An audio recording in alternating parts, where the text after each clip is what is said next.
Este chico era el bastardo de una familia real. Desde que era un niño, Joan fue golpeado por sus hermanos por ser débil. Fue entonces cuando aprendió que la única persona en la que podía confiar era él mismo. Después de reencarnar en el cuerpo de un príncipe bastardo, tomó una decisión: convertirse en un fisicoculturista. Entrenó corriendo por millas, comiendo cantidades insanas de proteína y practicando artes marciales cada día. Después de años de entrenamiento brutal, se convirtió en un monstruo. Podía perforar árboles con sus puños y derribar bosques enteros, porque con cada entrenamiento, su fuerza aplastante seguía creciendo sin límite. Este mundo es un lugar donde la sangre de los débiles se derrama y los fuertes la beben. Una criatura camina a través de un bosque oscuro, se detiene y luego comienza a pastar algunas hojas. Escondido en los arbustos, un cazador observa, esa es su presa. Se recuerda a sí mismo mantener la calma, recordar su entrenamiento, enseñado por Bourin, prepara el disparo. Pero justo cuando lo suelta, el arco se rompe, el sonido repentino asusta al animal. Su compañero grita por el señor Joan, exige saber por qué Joan rompió el arco en lugar de atrapar la presa.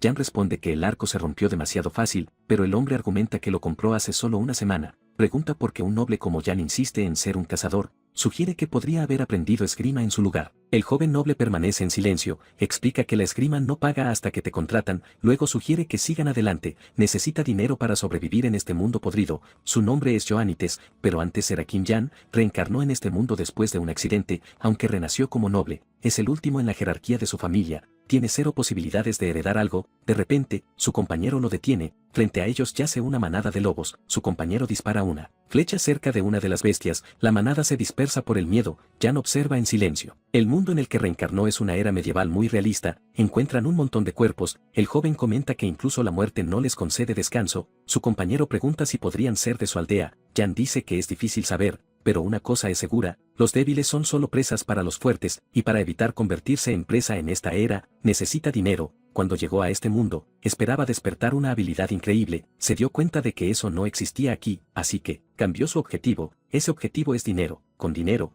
puede dejar este territorio y hacer cualquier cosa, convertirse en un comerciante o incluso un granjero libre. Mientras Joan está concentrado en sus pensamientos, su compañero lo llama para que vea algo, señala la hierba medicinal que había mencionado, hierba del pequeño demonio, es rara y excelente para detener el sangrado. Joan inmediatamente arrebata la hierba, debe ser costosa, guarda la planta. De repente, el joven encuentra una bolsa de hierbas en el suelo, le dice a su compañero que la dejó caer, pero el hombre dice que no es suya. Joan piensa que eso es imposible ya que nadie más va tan profundo. En el bosque, el cazador mayor entonces se da cuenta de algo, un sonido repentino resuena por el bosque, asustándolos a ambos. Escuchan a alguien corriendo desesperadamente pidiendo ayuda, los ladridos de lobo se acercan, poniéndolos en alerta. Luego encuentran a una niña acorralada en un árbol por una manada de lobos, su compañero la reconoce como Del, la hija de Robert. Se pregunta qué hace una niña aquí afuera. La manada de lobos se acerca, Joseph advierte que hay demasiados lobos para luchar solos. Sugiere retirarse para conseguir ayuda, pero Jan simplemente avanza hacia ellos. Su compañero le advierte que estos no son lobos ordinarios. El joven dice que los distraerá para que Joseph pueda rescatar a Del.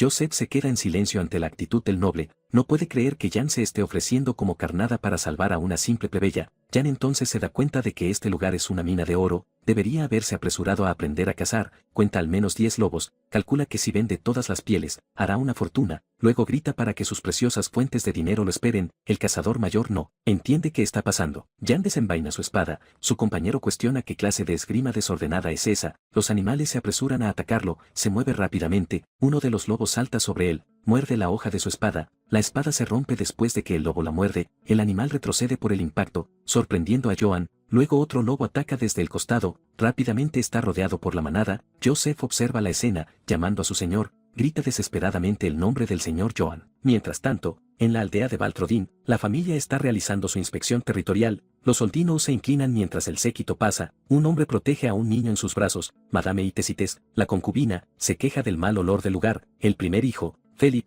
permanece en silencio. Gesson, el señor del territorio, también se queja de cómo apesta el campo. Philip informa a su padre que ya no ha sido encontrado, sugiere enviar soldados a buscarlo. Gesson reacciona con enojo ante la mención del nombre, dice que olviden al chico, no le importa si muere como su madre. El señor Gesson continúa riendo burlonamente, se detiene de repente cuando ve algo. Gesson pregunta sobre una gran paca de heno en la entrada de la aldea, un aldeano explica que cubrieron las huellas del entrenamiento de Jan. El señor se burla, continúa burlándose, cuestionando cómo un insecto patético podría siquiera entrenar. pero su expresión cambia completamente cuando mira lo que el heno estaba escondiendo. Gesson ve la marca de un puño perfectamente incrustada en el tronco de un árbol. Luego nota que varios otros árboles circundantes han sido destruidos de la misma manera. De vuelta en el bosque, Jan está en el suelo rodeado por la manada de lobos. Un lobo gruñe pero duda antes de morder. Al darse cuenta de que la lucha con espada no es su estilo, arroja al animal a un lado. Luego desafía a sus encantadoras fuentes de dinero a que lo ataquen. Ahora luchará a su manera para no convertirse en presa en esta era de supervivencia del más fuerte.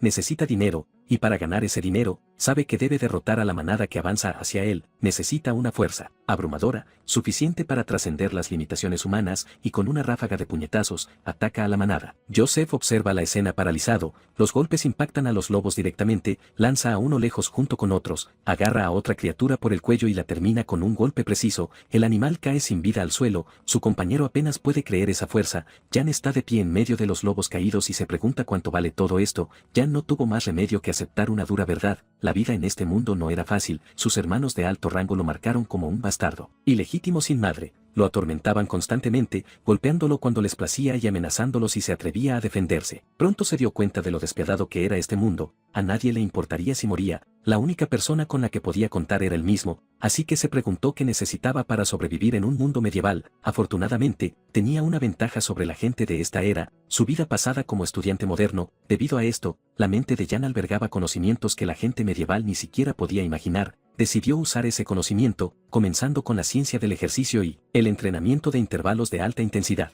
También lo utilizó para crear una dieta nutricionalmente equilibrada a partir de alimentos que otros descartaban como basura. El joven creó un régimen de entrenamiento basado en la ciencia moderna y practicó artes marciales de combate cuerpo a cuerpo, y así su entrenamiento continuo se acumuló con el tiempo. Después de varios años, su esfuerzo mostró resultados. Continuó golpeando el árbol. Finalmente, el árbol cedió, rompiéndose por el impacto. Con cada sesión, su cuerpo mostraba una fuerza aún más abrumadora. Se sentía vigorizado. Nadie sabía si esa fuerza era una bendición o un nuevo desafío. El sonido de la batalla en el bosque finalmente cesó. Jan se sacudió las manos, miró a los lobos derrotados y confirmó que parecía ser el último de ellos. Joseph revisó a Del y la niña lo abrazó. El cazador mayor suspiró, regañó al señor John por ser imprudente, cuestionándolo sobre el peligro que había cortejado, pero admitió que estaba conmovido por la acción honorable de Jan, interponiéndose frente a una bestia para salvar a la joven sirvienta. Joan, sin embargo, solo se preguntaba qué piel de lobo se vendería por el precio más alto. Preguntó qué había dicho Joseph, pero el hombre respondió que no era nada. Luego el joven se volvió hacia Del para preguntarle si estaba bien y la niña le agradeció. De repente su expresión cambió. Detrás de ellos, una criatura gigante emergió de la oscuridad. Se volvieron para enfrentar la nueva amenaza y la niña se cubrió la cara. La criatura miró directamente hacia ellos. La criatura gigante gruñó a Jan.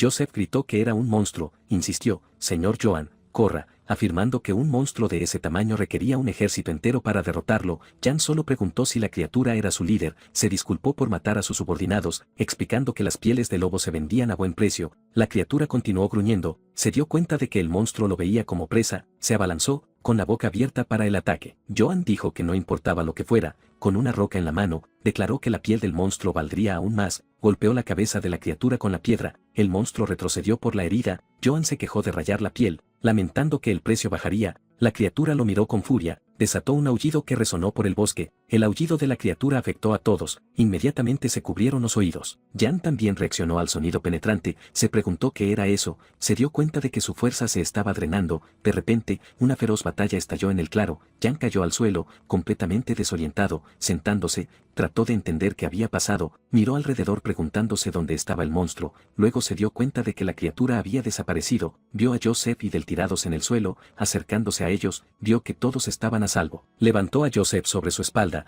diciendo que necesitaban regresar rápidamente antes de que aparecieran otros monstruos. Comenzó a alejarse de la escena. Mientras caminaba, lamentaba no poder llevarse las pieles del lobo que tanto quería. La noche continuó en el bosque silencioso. Mientras se acercaba, notó que la aldea todavía estaba iluminada. Se preguntó si todos estaban buscando a Del, esperando ganar puntos con su padre. Imaginó a su padre nombrándolo sucesor por derrotar a una manada de lobos, pero descartó la idea, esperando que al menos lo nombraran en la guardia para no tener que preocuparse más por la comida. De repente, se detuvo detuvo, notando algo, una antorcha iluminaba la oscuridad adelante, se encontró con el séquito de inspección de su padre bloqueando el camino, Jan no entendía qué estaba pasando. Philip grita el nombre de Joan, exige furiosamente saber por qué Jan faltó a la inspección de su padre. Joan de repente se da cuenta de que olvidó completamente el compromiso. Gesson cabalga más cerca, llamando a Joan un bastardo inmaduro, desmonta, plantando sus pies firmemente en el suelo, sosteniendo a la inconsciente de él. Jan intenta explicar su ausencia a su padre, pero Gesson le dice que se calle. Gesson levanta su hache, amenaza con aplastar el cráneo de Jan por atreverse a ignorarlo. El joven mira al suelo por un momento, luego levanta la vista.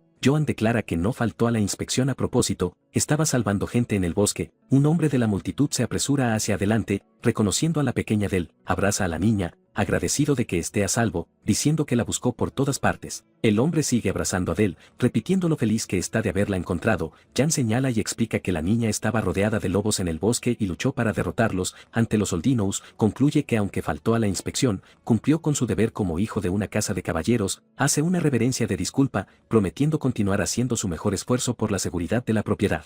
Joan incluso sugiere que sería genial si su padre le diera el puesto de capitán de la guardia. Sonríe, creyendo que su autopromoción fue perfecta. Gesson cuestiona la historia, exigiendo ver los lobos muertos como prueba. Jan insiste en que no está mintiendo, afirma que incluso se encontró con el gran lobo negro. Los Oldinows observan el intercambio, la boca de Gesson se abre, acusa a Jan de mentir y amenaza con arrancarle la boca. Joan pide un duelo, acordando demostrar sus habilidades, se da la vuelta, dándose cuenta de que no tiene otra opción. Gesson acepta con una sonrisa, diciendo que verá qué tan hábil es realmente el chico, ordena a Jan que levante su espada para un duelo que involucra solo armas. Joan lo mira fijamente, repitiendo la pregunta sobre luchar con un arma, se da cuenta de que su padre nunca le enseñó cómo usar una. Padre e hijo se enfrentan en el centro de la arena. Gesson le ordena desenvainar su espada. Jan revela la empuñadura rota de su espada. Gesson entonces ordena a Philip que preste su espada a Joan. Philip se acerca, aconsejando a Joan que ruegue perdón, es la única forma en que saldrá con vida. Joan se niega, insiste en que no hizo nada malo y un hombre no huye, empuja a su hermano a un lado, agarra la nueva espada y se prepara para el duelo. Gesson ajusta su casco para el combate, enfrentando a su padre.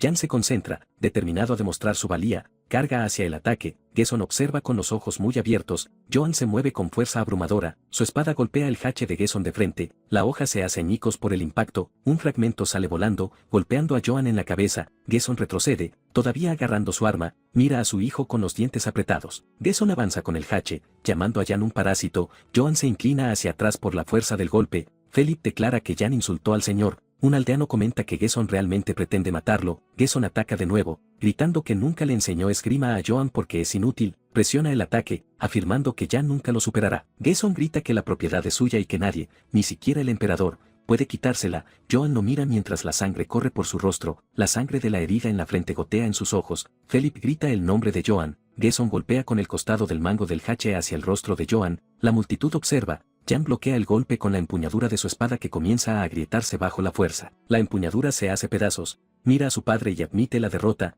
Joan se arrodilla ante Gesson, fragmentos de espada dispersos a su alrededor. Gesson se acerca y le dice que conozca su lugar, amenaza a Jan, diciendo que si lo ve de nuevo, realmente aplastará su cráneo. Gesson se da la vuelta y se va, abandonando a Joan arrodillado solo en la arena. La multitud lo rodea y un aldeano llama su nombre. Lejos, en una iglesia, una voz declara que las acciones del señor Gesson fueron injustas. Adentro, Jan le dice al hablante que baje la voz, pero el sacerdote grita que no le importa ya que es del Vaticano. Continúa cuestionando cómo Gesson pudo tratar así a su propio hijo. Joan, con la cabeza vendada, insiste en que está vivo y bien. El sacerdote se queja de que fue ridículo. El joven aparta la mirada, se apoya en una mesa, lamentándose, aunque nunca aprendió esgrima. No se dio cuenta de que era tan impotente. El sacerdote lo consuela, explicando que tiene sentido que perdiera. Gesson está curtido en batalla y heredó las técnicas familiares. Relata un rumor de que el señor una vez mató a 300 soldados solo en una propiedad vecina, impresionando a Joan. Joan comenta sobre la importancia de la técnica. Añade que pensó que podría derrotar a su padre ya que enfrentó a un lobo negro masivo. El sacerdote se gira bruscamente hacia él, agarra a Joan, exigiendo saber si es verdad que vio un lobo negro en el bosque.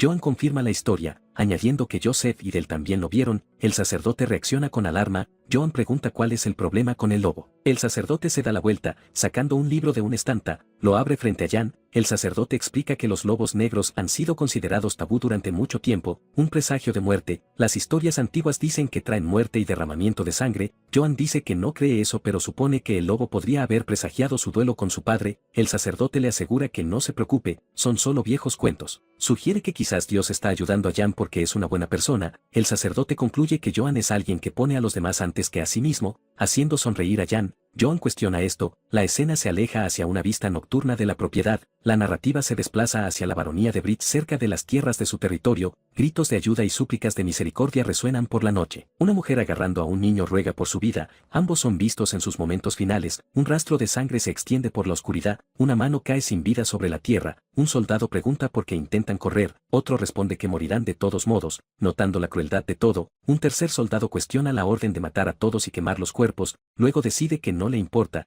solo están haciendo su trabajo por el oro. Dos figuras se encuentran ante una gran puerta en llamas, un hombre se arrodilla ante el señor Karamov, informando que los mercenarios han terminado, entrega el anillo de sello de la familia Bridge. Karamov simplemente repite el nombre de la familia, comenta que tenía grandes expectativas para Bridge, pero no duró 2 ataques. Karamov entonces se presenta como la espada del Sacro Imperio y el representante de su majestad imperial, como el recolector de sellos, decreta que castigará a todos los nobles corruptos según los deseos del emperador, promete que todos los que estén con el emperador serán recompensados con oro y honor. Karamov señala hacia adelante, ordenando a sus tropas matar, saquear y quemar todo. Su ejército avanza, declarando que la propiedad de Ites es la siguiente. En un campo de batalla, dos figuras intercambian golpes de espada, las hojas chocan peligrosamente cerca del casco de un guerrero, un caballero con armadura completa bloquea un ataque, su oponente encapuchado hace una parada en respuesta, las espadas se traban violentamente, un movimiento rápido arranca el casco del guerrero encapuchado, la sangre sale disparada hacia la oscuridad. El casco vacío rueda por el piso de piedra,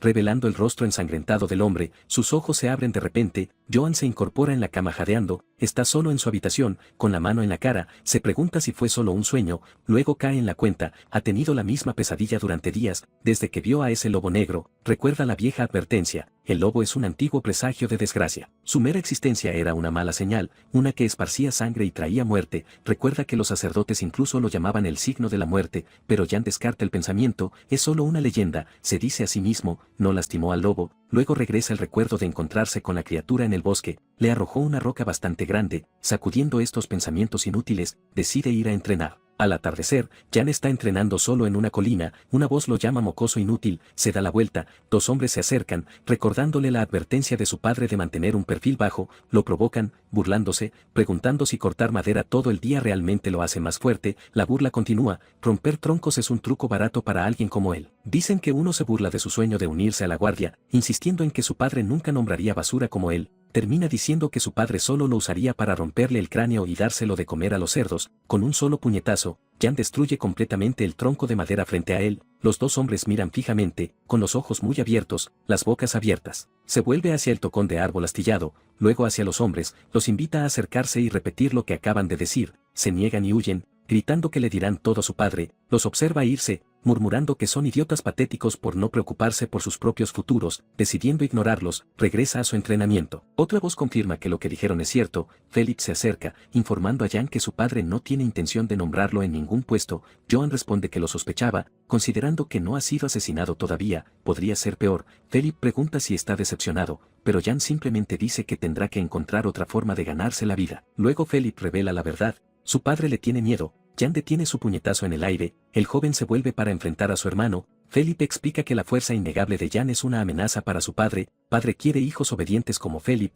pero Jan insiste en vivir según sus propios principios. Philip concluye que su padre cree que la fuerza de Jan algún día le quitará todo, tal como él una vez le quitó todo a su abuelo. Jan se vuelve con una sonrisa, llamándolo todo absurdo. Philip ordena a un sirviente que traiga lo que pidió y el hombre obedece rápidamente, abriendo un gran saco de tela. Jan mira el contenido, preguntando qué es. Dentro del saco hay una cota de malla, una espada larga y un peto de repuesto. Philip declara que no es como su padre, no es lo suficientemente tonto como para descartar a alguien capaz. Joan lo observa en silencio. Philip entonces promete nombrar a Jan capitán de la guardia una vez que se convierta en señor, le pide que siga entrenando y deje de causar problemas. Joan grita de vuelta que nunca empieza los problemas. Philip y el sirviente se van, dejando al joven solo en la colina, mira el peto y se da cuenta de que es exactamente la misma armadura de su sueño, se pregunta si usarla significa que morirá de la misma manera que en la pesadilla, sin embargo, por alguna razón, siente que puede superar ese destino incluso sin prueba. Joan decide que independientemente, necesitará equipo si quiere ganar, se pone el peto y la capa, ajustando el equipo a su cuerpo,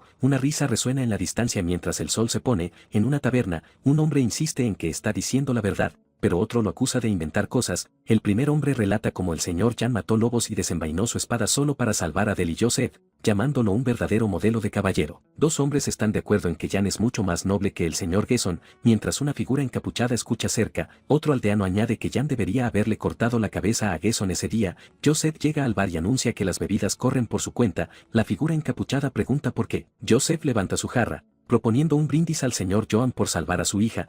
Uno de los hombres se vuelve hacia el extraño, preguntando quién es, ya que nunca lo ha visto antes. La figura encapuchada simplemente señala que estaban hablando mal del señor frente a un completo extraño. El aldeano lo mira fijamente. El extraño comenta que los locales aquí no parecen temer nada. El hombre encapuchado entonces dice que encontró su historia bastante interesante, exige que le cuenten más, asustando a los Oldinous, especifica que quiere saber más sobre Joanites. Lejos, Jan camina por la aldea de noche, sueña despierto con la promesa de Philip de hacerlo capitán de la guardia, creyendo que su camino dorado finalmente ha llegado. De repente, Joan deja de caminar y mira hacia un lado, ve a un hombre ebrio sentado en el suelo, decidiendo que como futuro capitán de la guardia, no puede ignorar a un ciudadano. Joan se acerca, le ofrece llevarlo a casa para que no se resfríe. De repente, siente algo helado contra su cuello, una daga está presionada contra su garganta. Mira hacia arriba tratando de entender qué está pasando, se pregunta si Gesson envió al asesino pero descarta el pensamiento, luego considera a la amante o incluso a Philip. No puede adivinar quién lo envió. Joan pregunta a su atacante qué quiere, asumiendo que es por dinero, ofrece todo lo que tiene a cambio de su vida, pero el hombre encapuchado afirma que ya tiene más que suficiente dinero. La figura lo llama por su nombre y dice que hará una pregunta,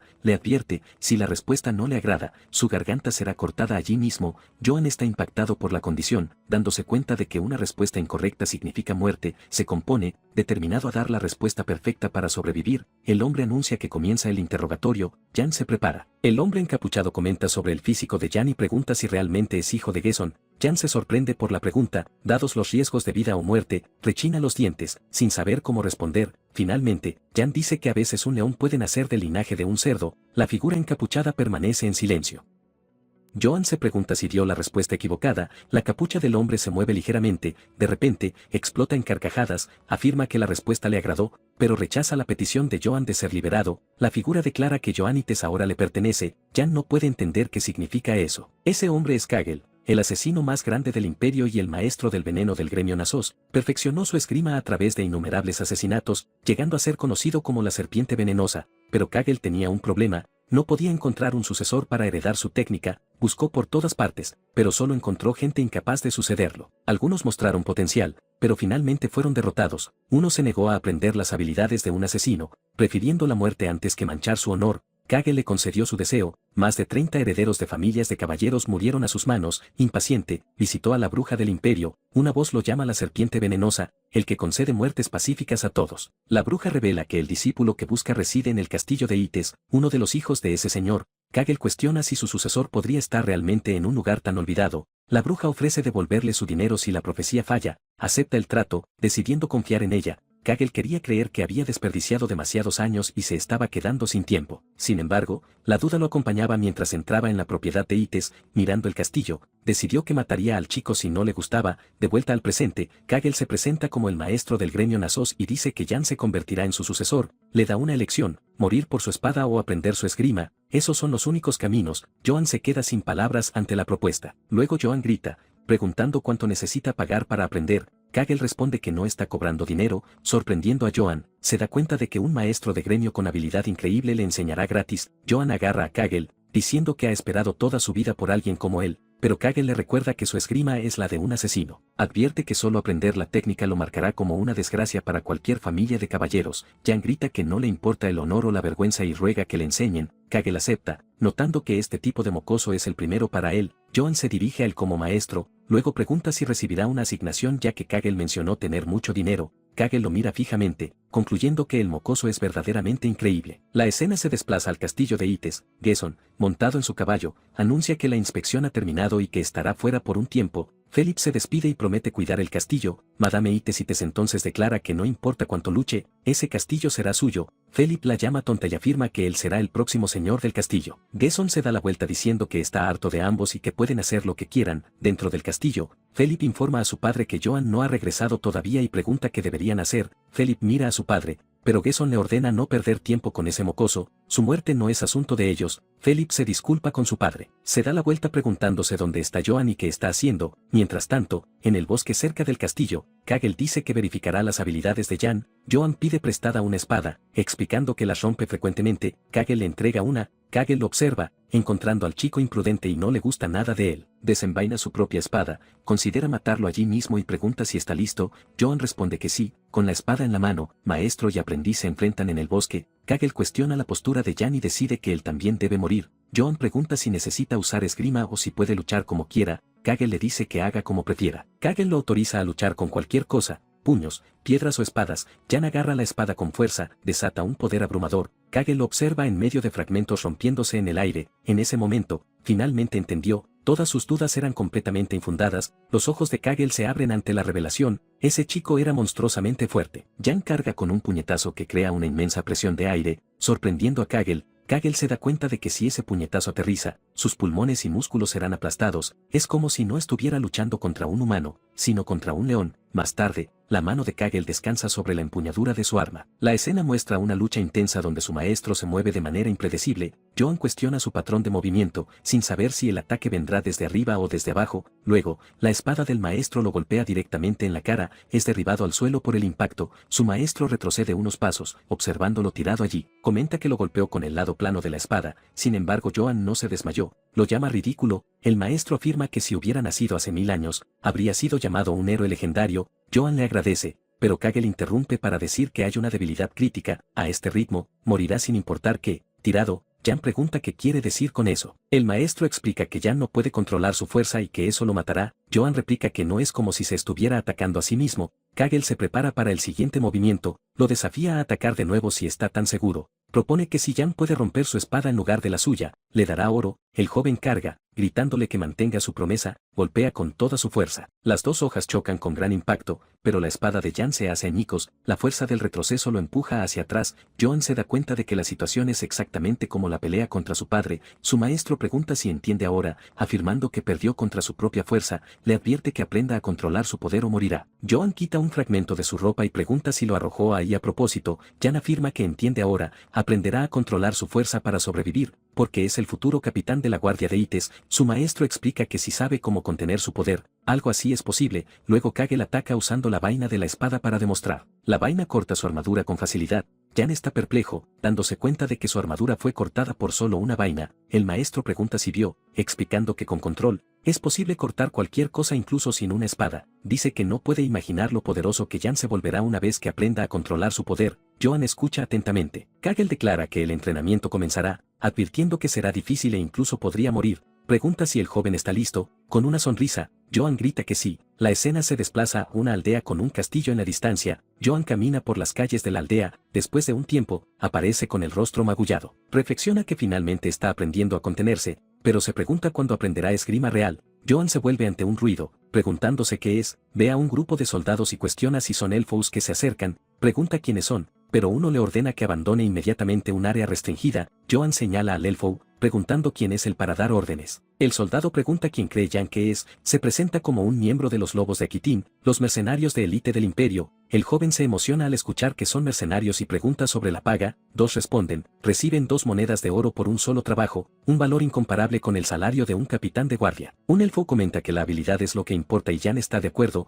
Joan piensa que nunca ha visto monedas de oro y considera cambiar de carrera. Mientras charla, una figura imponente se acerca desde atrás. Un guerrero con armadura completa se detiene ante él. Jan siente una presencia abrumadora e instintivamente mueve su mano hacia su espada. Se prepara para desenvainar su arma. Luego se detiene, sudando, preguntándose por qué intentó desenvainar su espada. Un elfo apunta su espada a Jan, acusándolo de falta de respeto por intentar desenvainar su arma ante el señor Karamo. Con un gesto, el guerrero lo interrumpe, diciendo, «¿Está bien?». Montado en su caballo, pregunta quién es Joan. Joan permanece en silencio por un momento, rodeado por las espadas de los otros soldados. Se presenta como Jan de la casa Ites. El guerrero se lleva la mano al casco, se lo quita, revelándose como Karamo, un caballero de la Guardia Imperial del Sacro Imperio. Jan se da cuenta de que instintivamente puso su mano en su espada. Nunca se ha sentido así antes, ni siquiera enfrentando al lobo negro o cuando su padre intentó matarlo. Su intención asesina es sofocante, es como ser una presa colocada ante un depredador admirador implacable, Karamov simplemente le ordena que se aparte del camino,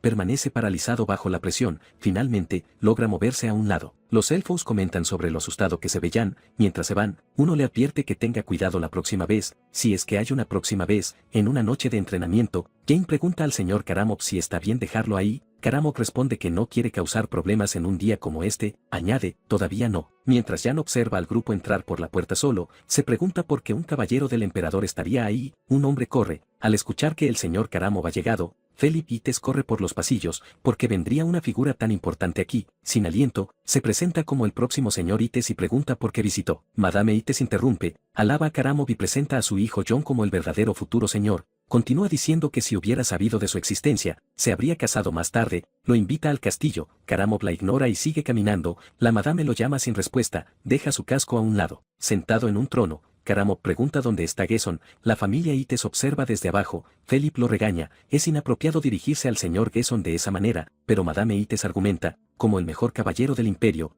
puede hacer lo que le plazca, ella se encargará de la recepción. Philip aprieta los puños. Está tratando de usar esta oportunidad para promover a su hijo como el próximo señor. Karamov agarra la empuñadura de su espada y grita pidiendo silencio, ordena a todos que salgan y exige alcohol. Sosteniendo su arma, declara que esperará dentro del castillo la llegada de Gesson. Durante la noche, Jan entrena con su maestro, bloqueando golpes, se distrae, recordando la llegada de Karamov. Kage lo regaña y lanza dagas, diciéndole que se concentre. El joven esquiva los ataques con su espada, pero una hoja roza su cuello. Su maestro le advierte, estaría muerto si las dagas estuvieran envenenadas, porque no se está concentrando. Jan explica, los caballeros del emperador llegaron a la aldea, algo se siente mal. Continúa, este es territorio de la familia Ites, no deberían tener permitido cerrar las puertas y controlar la entrada así. Kagel pregunta qué puede hacer al respecto. Sospechoso o no, describe a Karamov, el caballero directo del emperador, el guerrero más fuerte del continente, vistiendo armadura legendaria. Joan pregunta si Karamov es más fuerte que él. El maestro guarda silencio por un momento, luego habla. Si tuviera que enfrentar a Karamov, huiría sin dudarlo. Kagel se interrumpe y le dice que se calle. Kagel grita que es un idiota, debería conocer su lugar, ni siquiera puede controlar su propia fuerza. Joan solo cierra los ojos por un momento. Luego se pone de pie con la espada en la mano y afirma que lo hará. Su maestro suspira y lo llama al combate. Los dos se cargan entre sí a alta velocidad. Jan es golpeado por la vaina pero grita que continúe, es golpeado de nuevo e insiste en que lo intenten otra vez, incluso golpeado repetidamente, no se rinde. Kagel también grita para que avance de nuevo. El joven se pregunta por qué no está funcionando, no puede entender por qué no puede cortar una simple vaina, luego recuerda la enseñanza sobre el flujo de fuerza, no debería solo balancear la espada, sino concentrar el poder en su punta. Mientras balancea el arma, Joan lentamente comenzó a entender lo que significaba controlar su fuerza. Kagel nota que el sonido sordo de su espada se vuelve más agudo. Joan cruza su espada con la vaina de su maestro en un golpe poderoso, se da cuenta de algo, si combina todo lo que ha aprendido hasta ahora con la cantidad correcta de fuerza, puede hacerlo. Kagel siente que el siguiente ataque será peligroso. Luego ataca con un movimiento rápido y preciso. Su hoja corta el aire y logra cortar la punta de la vaina de Kagel. Joan celebra emocionado, grita que lo hizo y ahora entiende la sensación diciendo que no fue tan difícil. Kagel solo observa pensando que debe haber sido suerte. El maestro entonces lo llama por su nombre y responde rápidamente. Kagel desenvaina su espada, advierte que esta vez no se contendrá. Joan avanza de nuevo con toda su fuerza, el impacto del golpe arroja a Kagel hacia atrás. Jan salta de alegría, celebrando otra victoria. Kagel se pregunta qué clase de chico es, está asombrado. Joan puede usar la técnica de espada secreta lengua de serpiente. Aunque solo se le enseñó a controlar la fuerza, Jan absorbió la técnica perfectamente después de verla solo brevemente el primer día que se conocieron, y ahora la está usando más perfectamente que el maestro mismo. Kagel permanece en silencio por un momento, la experiencia del viejo asesino le dice algo. A menos que ocurra un milagro, Jan ya se ha convertido en alguien que no puede derrotar. Kagel, maestro del gremio de asesinos más fuerte del imperio, Veneno Nasos, murmura suavemente, llama a Jan un chico absurdo mientras el joven celebra haber aprendido la técnica. Esa noche, Kagel anuncia que sus enseñanzas han terminado, se irá al amanecer. Joan cuestiona la decisión, pero su maestro afirma que ya tiene todo lo necesario, lo admite. En menos de una semana, Joan se volvió más fuerte que él. Kagel dice que está satisfecho de que su esgrima no desaparecerá y le aconseja vivir como desee. Dice que Joan Ites ha trabajado duro hasta ahora. Sentados alrededor de una fogata, Joan pregunta la razón de irse, responde, es solo su manera. Luego Jan no cuestiona sobre el lobo negro. Kagel confirma que es un signo siniestro. Jan dice que encontró al lobo negro recientemente, soñó que le cortaban la cabeza, así que pensó que su maestro era el presagio. Kagel responde que si lo hubiera matado, Eso habría sido el signo, la desgracia no tiene forma fija, luego dice que le dará un consejo antes de irse, el primer consejo es encontrar un arma adecuada para su fuerza, necesitaría ser de acero daná para soportar su poder, el acero daná es un metal legendario imbuido con magia. Su método de creación se perdió, solo puede ser extraído de ruinas antiguas, haciendo que las armas hechas de él sean extremadamente raras. Jan pregunta por qué recomendarlo si no puede pagarlo. Kagel responde que solo fue para que supiera qué buscar. Kagel le advierte, si alguna vez ve a alguien usando un arma de acero daná, incluso desde lejos, debe correr sin mirar atrás. Le advierte que si no conoce sus límites, no vivirá mucho. Jan acepta recordar eso, el maestro se pone de pie para irse, Joan pregunta si ya se va, Kagel le aconseja no luchar contra oponentes que no puede vencer y usar todos los medios necesarios para matar si es necesario, afirma que si Jan sigue esta regla, probablemente no morirá y como consejo final le pide que no muera. Joan observa a su maestro alejarse por el bosque oscuro, recordando sus palabras sobre huir o matar y finalmente que siempre debe sobrevivir. Joan promete que recordará esas palabras, mientras tanto, en el castillo, Madame Ites pregunta a Karamov si el alcohol le agrada, responde que la bebida sabe a orina podrida y le ordena que se la lleve. Ella entonces rompe la botella con su abanico, comenta que era una bebida costosa que no le gustó, Madame Ites afirma que la única bebida mejor está en la habitación del señor Gesson, sugiere que se mude a una habitación más cómoda ya que debe estar cansado del viaje, continúa diciendo que la habitación del señor Gesson es muy cómoda, no se decepcionará, luego sugiere que los dos podrían divertirse juntos, Karamov simplemente le ordena que desaparezca, Madame Ites insiste en que el señor Gesson llegará tarde y no tienen mucho tiempo. La expresión de Karamov cambia, declara que se estaba hartando de eso, que se divertirá, un grito resuena por la habitación. Karamov sostiene a la madame por el cuello hablando sobre el entretenimiento conocido como masacre, Philip se asoma por una grieta en la puerta y está aterrorizado por la escena, regresando, Joan se detiene en la cima de una colina, mira hacia adelante y se pregunta qué es eso, la aldea y el castillo están en llamas, cuestiona por qué todo está ardiendo. Gesson Ites cabalga con sus hombres y cuestiona por qué se eleva humo de su propiedad, uno de sus hombres advierte, el fuego parece grande, debe regresar inmediatamente, luego el caballo sale disparado a alta velocidad, llega a las puertas de su propiedad, los guardias se burlan de él por ser lento y le apuran a entrar. Advierten que el señor Karamov no es una persona muy paciente, Gesson enfrenta la escena ante él, el patio está lleno de los cuerpos de sus hombres y sirvientes, sus rostros sin vida están esparcidos por el suelo, luego mira hacia arriba a la figura adelante, una persona en armadura da un paso adelante. El señor Karamov lo saluda diciendo que llega tarde, Gesson cuestiona qué está haciendo mientras su mano va al mango de su hache, desenvaina su arma y exige saber qué cree que está haciendo Karamov. Karamov lo acusa de alta traición e intento de asesinato del emperador, anuncia que la casa Ites será erradicada por decreto. Gesson Ites grita que esto es una purga, solo lo están acusando falsamente para ejecutarlo, luego avanza contra Karamov declarando que no lo dejará hacer lo que quiera, el señor Karamov simplemente ordena que suenen la trompeta y da la orden de recuperar el sello de la familia Ites y purgar a todos en el territorio. Un soldado levanta la trompeta a su boca mientras se da la orden final de borrar esa tierra del mapa, el ejército imperial avanza gritando, en medio de la aldea en llamas, un soldado se acerca a un aldeano herido, el hombre arrodillado en el suelo lo llama bastardo cruel,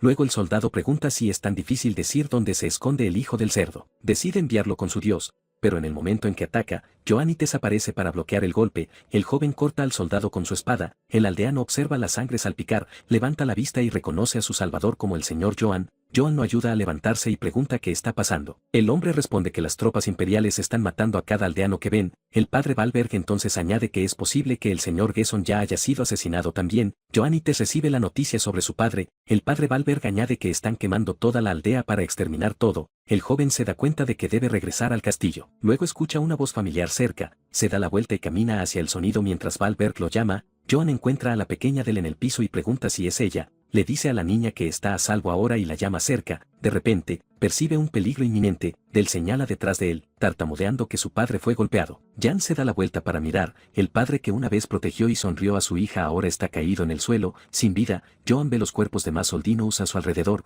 la familia que una vez lo saludó alegremente ahora está muerta en el suelo, los hombres con los que bebió y rió también fueron asesinados, aprieta los dientes. Del se aferra a su capa, Jan le dice a Del que es peligroso estar sola y que se quede con el padre Valberg, la niña acepta, luego se da la vuelta y camina hacia las llamas mientras Valberg pregunta a dónde va, Valberg, sosteniendo a Del, grita que no debe ir y necesita huir. Joan deja de caminar al escuchar su nombre llamado, levanta la vista hacia un estandarte imperial con una cabeza empalada en la cima, es la cabeza de su padre, Gesson, un letrero de madera anuncia que el duque Gesson fue ejecutado por traición contra el emperador, advierte que cualquiera que tome su cuerpo será castigado por el mismo crimen firmado por Karamov. Un soldado cercano lo reconoce, pregunta si no es el hijo del bastardo, el hombre se burla, pensando que había huido, Pregunta si volvió para morir. Joan desenvaina su espada en un movimiento rápido, corta el poste del estandarte que cae al suelo y es pisoteado. El soldado grita a los demás que no se queden ahí y que lo maten ahora. Joan los mira fijamente, luego avanza y corta a los soldados. El último soldado cae al suelo. Joan está solo en medio de la destrucción de su aldea. Se pregunta por qué está haciendo esto y por qué está regresando al castillo. Recuerda la advertencia del padre Valberg de huir, acordando que debería estar corriendo. Regresar al castillo para enfrentar a Karamov solo significaría morir sin razón. De repente, escucha a alguien llamar su nombre, encuentra a Felip Ites herido entre los cuerpos de otros caballeros. Felip lo reconoce y dice que está vivo. Felip pregunta por qué volvió, le advierte que se vaya porque morirá si se queda. Felip entonces se quita el casco diciendo que quería dárselo cuando Joan se convirtiera en señor.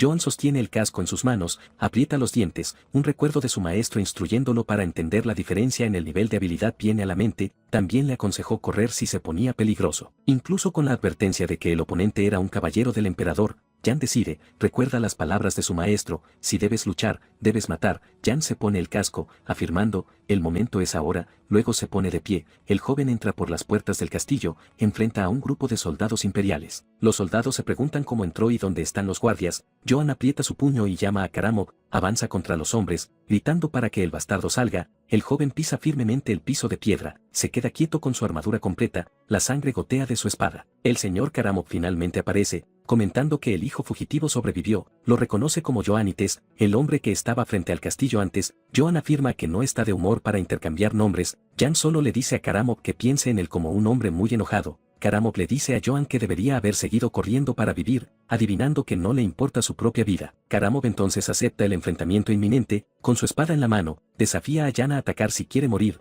Joan responde que eso no era necesario decirlo, era exactamente lo que pretendía hacer de todos modos. Jan avanza, su espada choca contra la de Karamov en medio de las llamas. Sus hojas presionan una contra la otra. Jan intenta un golpe lateral, pero Karamov bloquea el ataque con su fuerza. Las espadas se deslizan una contra la otra. Karamov entonces lo desarma con un golpe poderoso. La espada de Jan sale volando y salta hacia atrás para esquivar, aterriza y se prepara de nuevo. Karamov dice, esto es divertido. Las espadas de Joan se rompen repetidamente en múltiples piezas, las hojas flotan en el aire a su alrededor. Joan observa los fragmentos del arma. Karamov avanza y ataca con su espada. El golpe desciende en un amplio arco. Un pilar de piedra es cortado por la mitad. Karamov encuentra la situación interesante. Comenta que Jan es mucho más fuerte de lo que Brits jamás fue. Luego Karamov ve a uno de sus soldados, arranca la cabeza del hombre y la arroja, declarando que esto es verdaderamente divertido. Exige que el hijo bastardo de Ites lo entretenga más. Jan se recupera y bloquea el siguiente ataque. Su bloqueo agrieta la armadura de Karamov. Aprovecha la oportunidad para contraatacar. Su hoja corta el brazo de Karamov. Karamov retrocede unos pasos. Los dos se enfrentan a distancia.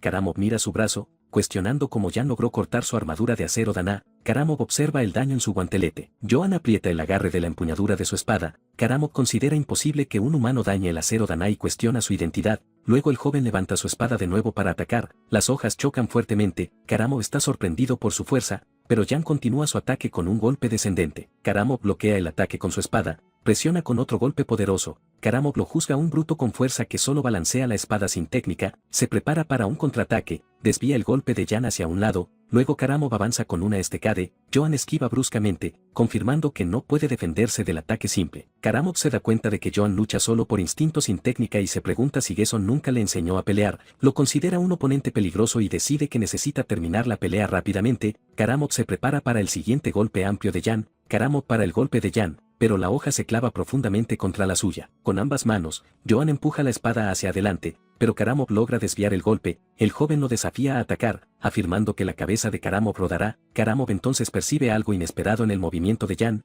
Joan logra sostener la hoja de Karamov con sus propias manos. Una forma de serpiente emerge de su brazo, luego golpea el rostro de Karamov con un puñetazo directo. El golpe lo arroja hacia atrás con fuerza. El impacto del puñetazo destruye parte de su armadura. Karamov escupe sangre, su espada cae y golpea el piso de piedra. Retrocede, sosteniendo su boca. Luego reconoce la técnica como la esgrima de asesinato de Kagel. Se da cuenta de que Joanites estaba ocultando su verdadera habilidad. Sus ojos se abren, se maldice a sí mismo por bajar la guardia, su cuerpo se dobla hacia adelante mientras más sangre sale de su boca, un charco se forma en el piso. Se endereza y enfrenta a Jan. El joven lo observa de cerca. Joan se quita el casco y luego pregunta por qué hizo todo eso. Karamov responde, todo fue por su majestad imperial. Explica, el imperio es inestable, así que su majestad desenvainó la espada imperial para corregirlo. La espada conocida como Mávara es mencionada por él. Karamov se apoya en su espada tosiendo mientras Joan está ante él. Luego Karamov comienza a reír y declara que está conmovido por Joan, dice que durante décadas luchó contra innumerables caballeros pero nunca encontró a nadie tan fuerte.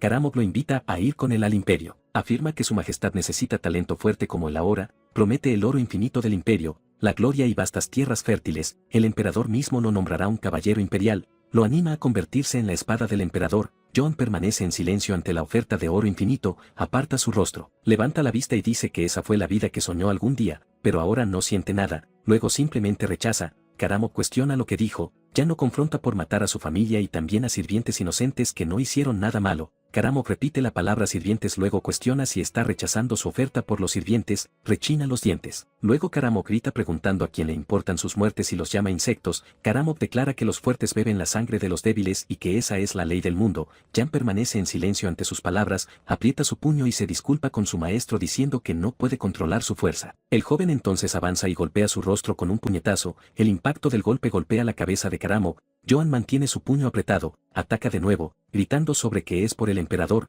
El segundo puñetazo golpea el costado de la cabeza de Karamov, continúa el ataque, gritando sobre vida sin valor. El ojo de Karamov refleja el golpe que se acerca. Joan grita, preguntando qué le hace pensar que es tan grandioso, luego exige saber quién le dio el derecho de juzgar quién vive y quién muere. Joan lanza un puñetazo final en el rostro de Karamov, su ojo se abre con el impacto del golpe, la sangre brota de su rostro, su mano se contrae en el piso. Joan baja su puño ensangrentado, está de pie sobre el cuerpo caído de Karamov, luego se da la vuelta para marcharse. Karamov lo llama un tonto, dice que debería haber aceptado su oferta y ahora es demasiado tarde para el que rompió la espada del emperador, ahora solo conocerá sufrimiento de ahora en adelante.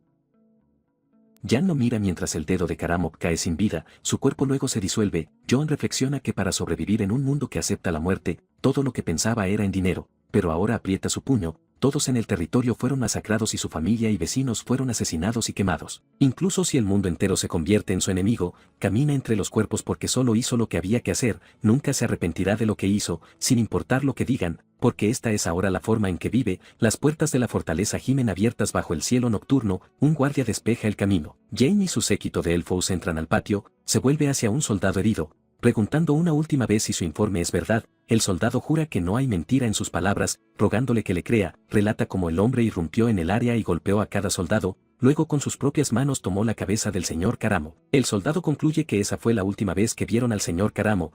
Jane mira los cuerpos en el suelo y pregunta por qué su cadáver no está allí, exige saber cómo puede creer tal historia sin prueba. El hombre responde que tampoco entiende esa parte, pero vio que sucedió. Otro elfo se acerca, informando a la maestra Jane que el grupo de persecución está listo, confirma que estará allí pronto. Jane camina por el patio, se para ante sus tropas, luego da la orden de cazarlo y matarlo. Jane anuncia que el objetivo es Joanites. Joan corre por el bosque mientras el sol se pone. Ella lo acusa de ser un traidor a su linaje y sospechoso del asesinato del señor Karamov. El joven sigue huyendo por el bosque, llevando a Philip sobre sus hombros. Jane grita a sus hombres que lo casen, lo maten si es necesario, pero que lo traigan de vuelta. Los soldados lo rodean en el bosque oscuro. Un elfo cae ante su espada. Joan abre paso entre las tropas. El comandante advierte que puede atravesar el acero de Daná. Nunca lo enfrenten solo, traten esto como una cacería de dragón. Ordena cerrar todos los caminos territoriales para perseguirlo implacablemente hasta que se quiebre. Sus soldados reaccionan ante la noticia de la muerte del señor Karamov. Jane mantiene su mirada firme, declara que deben llevar la cabeza de ese bastardo a su majestad.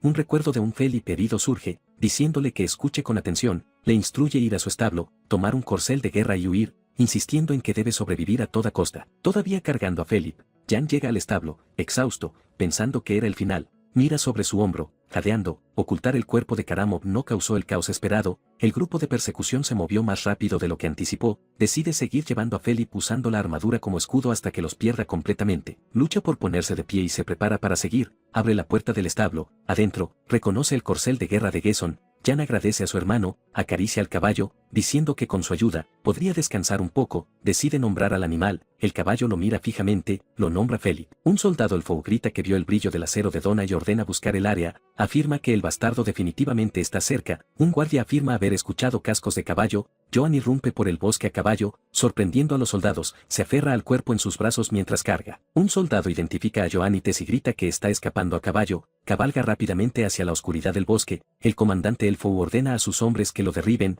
no lo dejen escapar. Los soldados disparan belestes hacia él, las flechas golpean la armadura del cuerpo que Joan usa como escudo, desaparece entre los árboles iluminados por la luna. Joan cabalgó toda la noche perdiendo rápidamente al grupo de persecución, alcanzó las profundidades del bosque negro, se detiene diciendo que aunque Philip era un hombre retorcido, dejarlo sin enterrar se siente mal. Jan mira hacia atrás, nota la armadura de Philip, comentando que se ve costosa. Toma la espada del cuerpo, Joan la examina, dándose cuenta de que la hoja es ligera, sólida y hecha de acero daná, la desenvaina e inspecciona las inscripciones, reconoce escritura imperial antigua que lee, soy el que reclama crestes, repite el nombre reclamador de crestes, se pregunta si se refiere a reclamar crestes familiares, encontrando el nombre ominoso. Decide tomar la espada y enterrar la armadura, es un desperdicio, pero promete volver por ella más tarde, llevarla no ayudará ahora, comienza a cavar una tumba, clava la pala en el suelo, después de enterrar el cuerpo y el equipo, cuestiona si es suficiente. La imagen de Karamov, el caballero del emperador, viene a la mente, sabe que una vez que la noticia se difunda, todo el imperio lo cazará junto con los caballeros de Karamov buscando venganza, su amenaza de que solo conocería sufrimiento resuena en sus pensamientos, reflexiona que su vida fue sufrimiento mucho antes de matarla. Con la casa Ites quemada y sin dinero, se pregunta qué hacer ahora y decide descansar.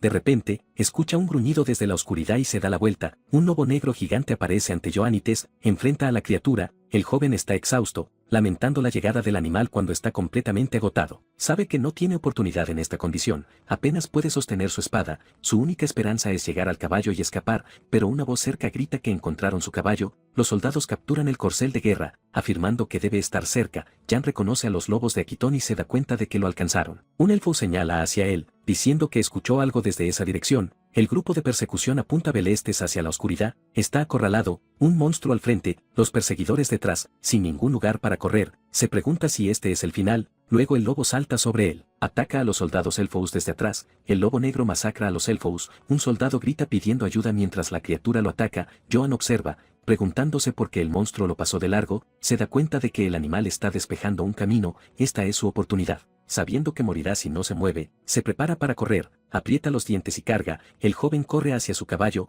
monta la silla, chasquea las riendas y se va a alta velocidad, galopa lejos, imágenes de su infancia pasan por su mente, el sacerdote enseñándole a escribir, tiempo pasado con su hermano. Joan sigue cabalgando, recuerda su juventud y entrenamiento, recuerda a los Oldinos masacrados mientras se aleja de su tierra natal, el recuerdo de su hermano entregándole el casco antes de morir surge, deja atrás las ruinas de su hogar, la aldea Ites, el cuerpo sin vida de un soldado elfo yace en el suelo. El lobo negro monta guardia sobre los soldados que mató, la criatura observa a Jan desaparecer en el horizonte, los soldados patrullan un camino de tierra, columnas de humo se elevan en la distancia, escondido en los arbustos, Jan se da cuenta de que su ruta de escape se fue, está completamente bloqueada por un puesto de control, se desploma contra su caballo, completamente exhausto, no ha comido ni dormido adecuadamente desde que escapó, durante 3 días seguidos, el joven ha sido cazado sin piedad por los soldados de Aquitón, Jan ha perdido la cuenta de cuántas veces ha estado a punto de morir defendiéndose de ataques grupales, ha llegado a su límite, apenas tiene la fuerza para levantar su propia espada, en la distancia, más guardias bloquean la única salida, no tiene a dónde ir, agachado, sigue observando a los soldados moviéndose por el camino, de repente,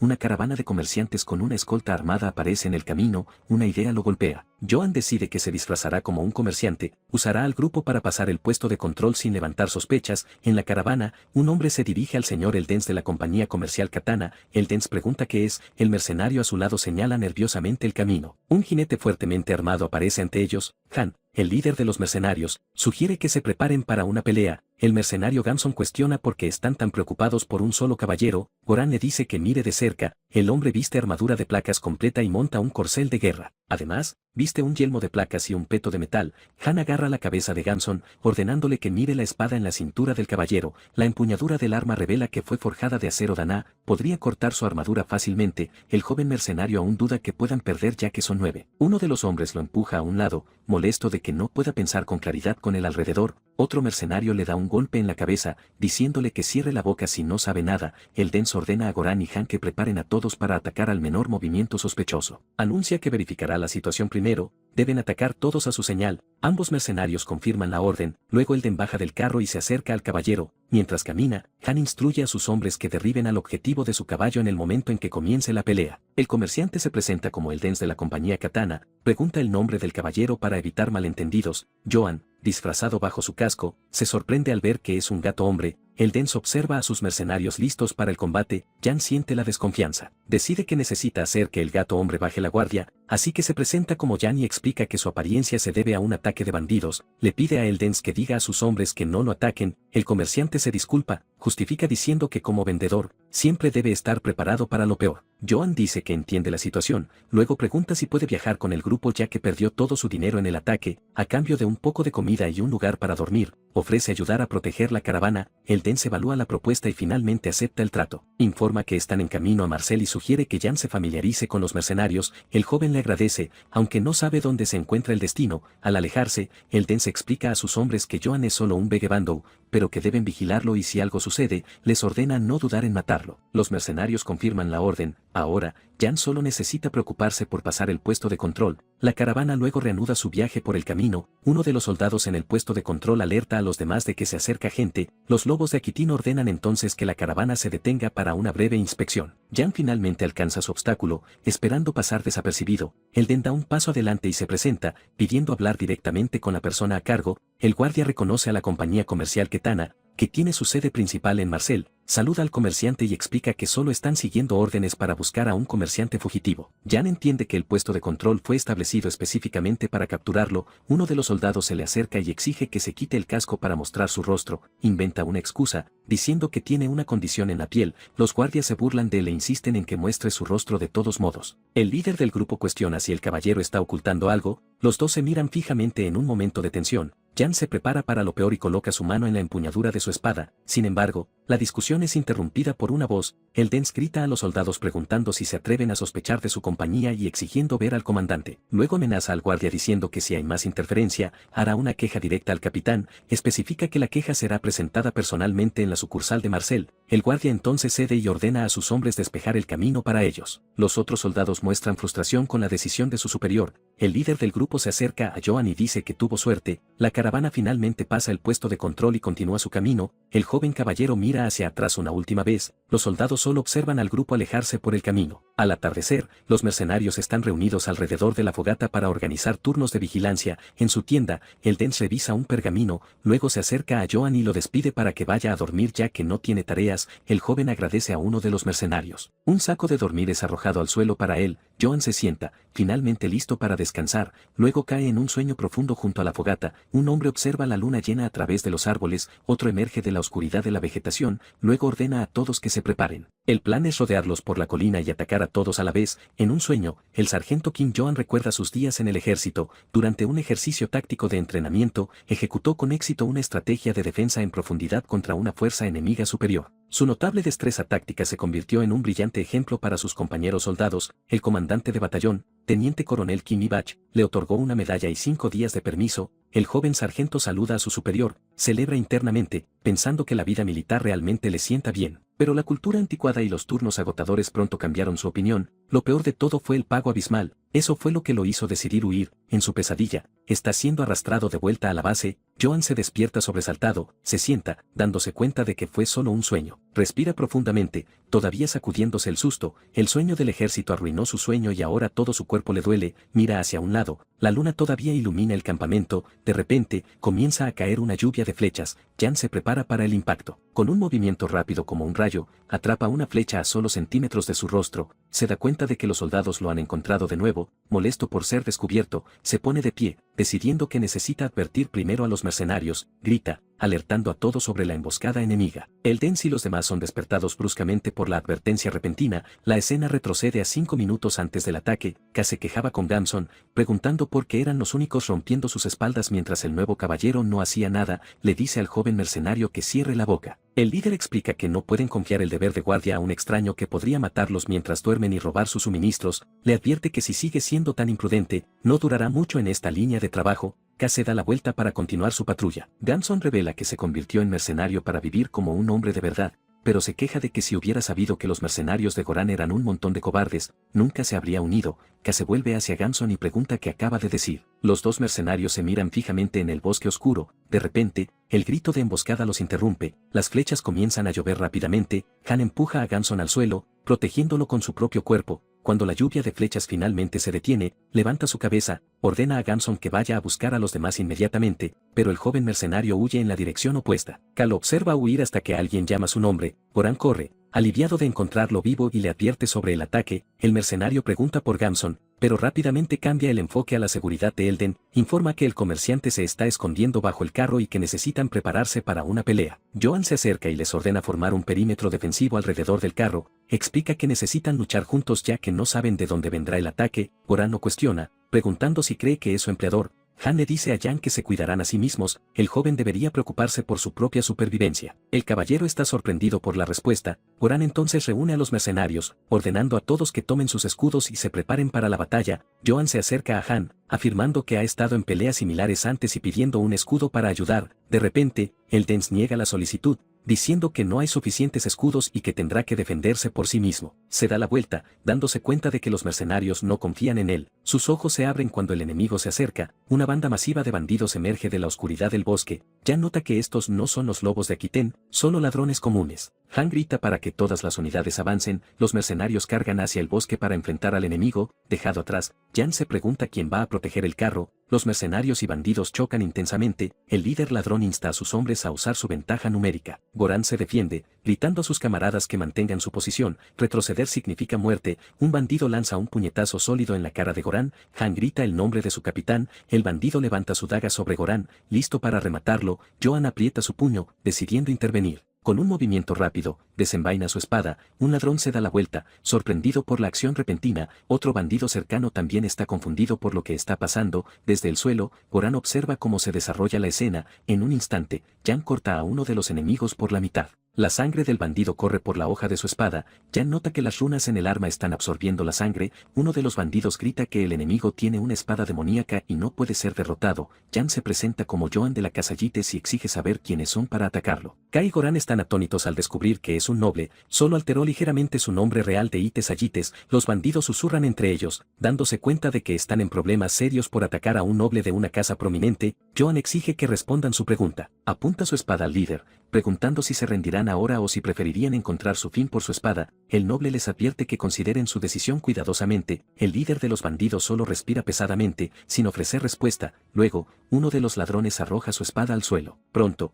los demás siguen con sus armas, con las manos levantadas. El líder finalmente anuncia su rendición. Joan envaina su espada, se vuelve hacia Goran, ordenándole que ate a los prisioneros y autorizándolo a matar a cualquiera que se resista. Goran se acerca al señor Eldens, preguntando qué deberían hacer ahora. Se preocupa de que el noble pueda guardar rencor por su maltrato anterior ya que pensaban que era solo un vagabundo bien equipado, pero Eldens lo tranquiliza, diciendo que se encargará de la situación. El hecho de que lo dejaran unirse en primer lugar cuenta como buena voluntad. El comerciante se acerca a Joan, comentando sobre su noche difícil, le agradece por proteger la caravana, diciendo que no sabe cómo podrá devolverle el favor. Joan coloca una mano en su hombro, afirmando que lo más importante es la seguridad de todos. El gato hombre está sorprendido de que no esté exigiendo compensación. Con eso, el joven noble se aleja, pero se da la vuelta y solicita que la próxima vez le presten un escudo. Eldens acepta inmediatamente, prometiendo que será el primero en obtener uno. Jan luego menciona su plan de interrogar a los prisioneros y pide la asistencia de los mercenarios. Goran sugiere que ahora que su estatus es conocido, hablar con los prisioneros más formalmente pondría a todos a gusto. Un mercenario empuja a uno de los ladrones capturados hacia adelante, es rápidamente obligado a arrodillarse ante Jan. El noble se acerca, preguntando quién es y por qué lo atacaron. El líder revela que son soldados privados de la aniquilada Casa Britz. Hace meses, la Casa Britz fue atacada repentinamente por cargos de traición contra el emperador. Los responsables de masacrar su territorio fueron los lobos de Aquitaine. Resistieron desesperadamente pero fueron derrotados y obligados a retirarse cuando el ejecutor noble se unió a la refriega. Un mercenario al lado de Jan confirma que probablemente era él, Karamov, el perro de caza del emperador. El líder de los bandidos se inclina, disculpándose por cometer un delito capital. Explica que el ejército imperial los cazó como rebeldes y los norteños les dieron la espalda, marcándolos como desertores. Si bien no puede justificar el bandolerismo, tuvieron que hacer algo para sobrevivir. Joan pregunta si había algún otro motivo para el ataque. El hombre lo niega, afirmando que su única razón para atacar fue la riqueza obvia de la caravana. Eldens se enfurece, gritando que las entregas de la compañía comercial se basan en la confianza. Joan pide a un mercenario que lo contenga, ordenando al señor Eldens que se calme. Reflexiona sobre la traición contra el emperador, recordando a Karamov diciendo que todo fue por él. Finalmente, entiende la situación. Jan concluye que nunca hubo ninguna traición, fue simplemente un pretexto para que el emperador purgara a los nobles usando a Karamo. Jan maldice al emperador, deseándole la muerte más horrible imaginable, se da cuenta de que los bandidos están en una situación similar a la suya, también víctimas de aquellos en el poder. Sin embargo, se convirtieron en bandidos y el joven noble no está seguro de cómo manejarlos. Han se acerca, pidiendo órdenes, ofreciéndose a golpear más información de ellos. Jan se niega, diciendo que ya saben todo lo que necesitan. De repente, Ganson regresa, cargando para golpear a uno de los prisioneros hasta la muerte. El prisionero atado logra bloquear el ataque del joven mercenario. Han interviene, agarrando el arma de Ganson antes de que pueda golpear de nuevo. Ganson se da la vuelta, exigiendo saber por qué lo están deteniendo. El líder mercenario afirma que no tienen derecho a castigar a los prisioneros, especialmente él, después de abandonar a sus camaradas y huir. El joven mercenario simplemente acepta la situación con indiferencia. El líder de los bandidos ruega al señor Joan que perdone sus vidas, prometiendo no hacer mal nunca más. Los otros prisioneros se encogen en el suelo con miedo. Han se ofrece a ejecutarlos a todos inmediatamente si se da la orden. Joan agarra la empuñadura de su espada, reflexionando sobre sus opciones, decide que los mercenarios deberían desarmarlos y dejarlos ir. El líder de los bandidos agradece, pero Ganson cuestiona por qué está perdonando sus vidas. El joven noble se vuelve hacia los prisioneros, diciéndoles que escuchen atentamente. Dice que entiende sus circunstancias, pero robar caravanas es inaceptable. Jan revela que al igual que ellos, solo aprendió habilidades para sobrevivir. El Dens está sorprendido de escuchar a un noble hablar sobre aprender habilidades de supervivencia. Un mercenario señala a Goran, afirmando que solo está ahí porque la paga es buena. El noble grita que aprendan nuevas habilidades y encuentren una forma honesta de ganarse la vida. El líder de los bandidos se inclina en gratitud, prometiendo que nunca olvidarán su misericordia. Joan le dice al grupo que necesitan partir también, no quiere quedar atrapado en más problemas. En la distancia, una criatura sombría los observa desde una colina. La figura se levanta en la oscuridad, revelándose como un lobo con ojos rojos brillantes. El grupo decide descansar en un pequeño lugar llamado Rutspur. Antes de continuar a Marcel, el jefe de la aldea es informado de que el señor Eldens de la compañía comercial Katana ha llegado. Va a encontrarse con el comerciante en el patio de la aldea. Eldens lo saluda con entusiasmo, diciendo que han pasado meses. El jefe le da la bienvenida de vuelta y pregunta si algo sucedió en el camino. El comerciante relata haber encontrado una banda de bandidos, señalando que las cosas han empeorado desde que el emperador enloqueció. Es reprendido inmediatamente, diciendo que eso podría causar problemas si un leal imperial lo escuchara, pero Eldens explica que todo funcionó gracias a un noble increíblemente valiente que viaja con ellos. El jefe menciona que un noble falso vino hace semanas, pero lo golpeó y lo echó de la aldea. El gato hombre solo se ríe, notando que su amigo todavía actúa imprudentemente cuando pierde los estribos. Eldens le asegura que este es diferente, este noble es valiente, honesto y los protegió de los bandidos, incluso rechazó cualquier recompensa, impactando al jefe de la aldea. El jefe se da cuenta de que tener a ese caballero cerca sería de gran ayuda contra los bandidos. En estos tiempos, un buen caballero es vital para la seguridad pública. Con eso en mente, invita al grupo a quedarse unas semanas y descansar. Eldens se niega, pero el jefe insiste en que su relación permite tales favores. Eldens bromea que el jefe está tratando de robarle a su compañero y el jefe se ríe. El jefe luego pregunta dónde está el noble. Actualmente, está sentado solo en una esquina, está muriendo de hambre, pareciendo un mendigo a punto de morir en la calle. Goran se acerca y llama al señor Jan, quien pregunta qué quiere. El mercenario le ofrece una bolsa de tela llena de monedas confiscadas de los bandidos, explica que vendieron todos los bienes y armas de los bandidos por una suma decente. El joven noble pregunta si tomó algo para sí mismo, pero el mercenario lo niega, diciendo que Jan fue quien los capturó. Joan mira el dinero en su casco por un momento, luego entrega una bolsa más grande a Goran, ordenándole que la divida entre sus hombres. El mercenario se niega, diciendo que es demasiado y el botín debería ser suyo, pero Jan insiste, muestra que ya tomó su parte, sosteniendo solo unas pocas monedas en su mano. El noble le asegura que está bien, sabe que gastar un poco de dinero para mantener a la banda de mercenarios leales mejor que enfrentar a los lobos de Aquitán solo. Además, no luchó solo. Jan declara que haber luchado juntos los hace camaradas de armas. Esperando que el gesto cree un vínculo de confianza, se despide del mercenario y se aleja. Goran lo observa irse, reconociendo la verdadera dignidad de un caballero que se preocupa por sus subordinados. El mercenario se vuelve para reunir a sus hombres, anuncia que el señor Joan les ha mostrado gran generosidad. Goran explica que el noble distribuyó las ganancias del botín de guerra y ordena a todos formar una fila. Los otros mercenarios están atónitos, cuestionando si realmente está regalando dinero que debería ser suyo. Intercambian miradas incrédulas. La sorpresa rápidamente se convierte en celebración cuando el grupo comienza a vitorear el nombre de Jan por toda la aldea. Más tarde, en una posada, el joven noble duerme profundamente. repente, su espada a su lado, la puerta de su habitación comienza a abrirse lentamente, la llama de la vela junto a la cama se apaga repentinamente, Jan continúa durmiendo, ajeno a la presencia en la habitación, un par de ojos rojos lo observan desde la oscuridad. Una figura enmascarada se inclina sobre él, sosteniendo una daga. La noche antes del ataque, un hombre anuncia que el señor Jan ha sido generoso y distribuirá el botín de guerra para que todos reciban su parte. Con la noticia, la multitud de hombres estalla en celebración. A través de las calles de la ciudad, Joan camina mientras la gente alrededor grita su nombre, aunque se quedó con los objetos más costosos para sí mismo, aún ganó la lealtad de sus hombres. Un hombre mayor se acerca y pregunta si es el señor Joan. Sorprendido, Jan pregunta si el extraño lo conoce y recibe la respuesta de que sí, ya que es el noble que vino con el señor Eldens. El hombre entonces se ofrece a llevarlo a la mejor habitación disponible, explicando que la compañía comercial Katana ya pagó todos los gastos. Ese pago fue la forma de Eldens de saldar su deuda con él. Sin objeción, Jan acepta y pide al hombre que le muestre el camino. Más tarde, entre los soldados, uno de ellos pregunta por qué solo un hombre no recibió pago. El otro explica que Gamson se escondió mientras todos los demás luchaban y por eso no recibirá nada. Al escuchar esto, Gamson se vuelve hacia un lado. De repente, algo en la distancia llama su atención. A través de la ventana, ve a Jan siendo guiado por el hombre mayor. La vista del noble afuera despierta una idea en su mente. Joan llega a la posada, buscando descanso. Dentro de la habitación, el hombre se relaja en un baño caliente, hundiendo su cuerpo en el agua. Siente que finalmente puede descansar un poco. Una cama suave y un baño caliente eran cosas simples que nunca imaginó que pudieran hacerlo tan feliz. Antes de esto, no se dio cuenta de lo difícil que sería vivir como un vagabundo sin un techo sobre su cabeza. Aunque nació en una familia noble, nunca había reflexionado sobre el lujo de dormir en una cama vieja. Todo cambió cuando ese emperador loco arrasó su territorio hasta los cimientos. Además de él, muchas otras personas también fueron víctimas de ese ataque. Aún así, sobrevivió,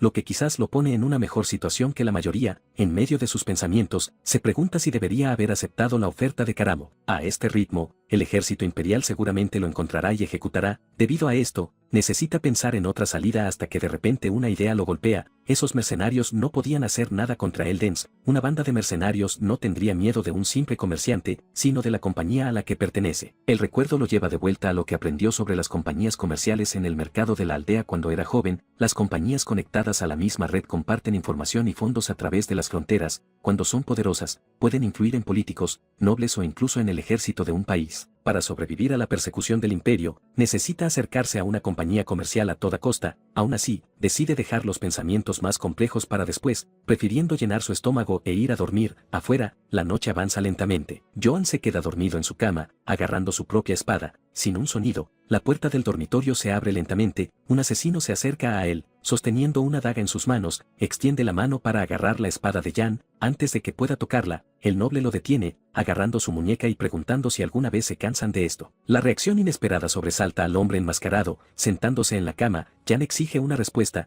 luego pregunta si es uno de los secuaces de Karamo. Desesperado, el asesino lucha y grita que lo suelte. Sin esfuerzo aparente, Jan lo arroja por la puerta. Al golpear el piso, el hombre es agarrado por la pierna. Desesperado, se arrastra por el pasillo, rogando por ayuda. Demasiado tarde, el atacante se da cuenta de que el hombre con el que se metió no era humano. 5 minutos antes del incidente, el posadero dormía profundamente en el mostrador de recepción. Mientras tanto, 2 jóvenes estaban subiendo las escaleras en completo silencio. Gamson le asegura a Pra que está bien dejar el trabajo en manos de ese tipo. Convencido, afirma que Bulen, el hombre más fuerte de la aldea, es rápido y no será atrapado con la daga y la máscara que tomó. Al mismo tiempo, Pel, el fanático de los caballos, sigue el plan y se acerca a un corcel de guerra. Con cuidado, monta al animal y le dice que se quede quieto. Curioso, Pra pregunta a Gamson si la espada del noble realmente es tan valiosa. En respuesta, Gamson pregunta si alguna vez ha visto una espada capaz de cortar a una persona por la mitad. Dice que fue testigo de cómo esa arma partió a un soldado en 2 y que algo con tanto poder no podía ser barato. Además, ese caballero no es nada sin su espada.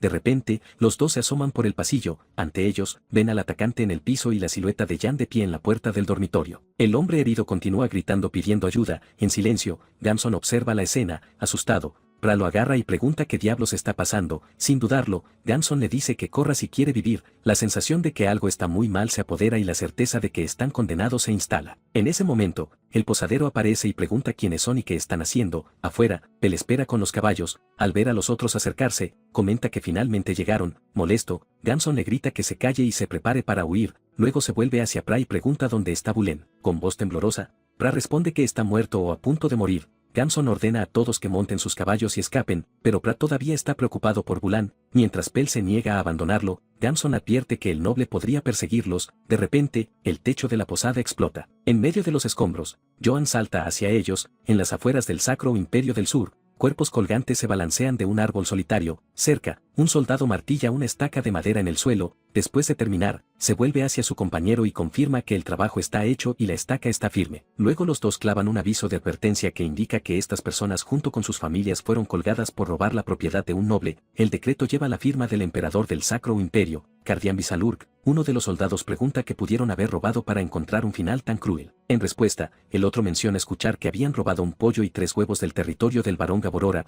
La información le suena absurda incluso a él, que no puede creer el resultado. Todo esto sucedió por un crimen tan pequeño. Mientras tanto, en una taberna cercana, la noche es tranquila. Sentado en una mesa, el Dens disfruta de una comida con una taza de té. Poco después, un hombre se acerca e informa que hay un problema. Reporta que Gamson de la banda de mercenarios fue atrapado intentando robar las pertenencias del señor Joan Gites. Al escuchar la noticia, el Dens salta de su silla, lleno de incredulidad. Momentos después, se sienta de nuevo lamentando la situación ya que esperaba convencer al señor Joan de viajar con ellos a Marcel. Con eso, el Dens ordena que Gamson sea capturado inmediatamente y que el resto del grupo pretenda que no tuvo participación. El hombre obedece prontamente, observando cuidadosamente la calma con la que un comerciante de la compañía Katana maneja una crisis. Solo de nuevo, el Dens intenta calmarse, confiado en que superará este problema como lo ha hecho tantas veces antes. Sabe que no morirá por algo así, pero aún necesita pensar en una forma cuidadosa de lidiar con este noble. En otro lugar, se está llevando a cabo una reunión de la aldea. Después de ponerse de pie, el jefe de la aldea anuncia el final de la reunión de esa noche. De repente, un hombre entra corriendo, gritando que el líder necesita ayuda. Le informa que los alborotadores fueron atrapados tratando de robar al noble. Molesto, el jefe de la aldea golpea la mesa con su puño y los llama mocosos inútiles. Uno de los presentes pregunta qué se debe hacer,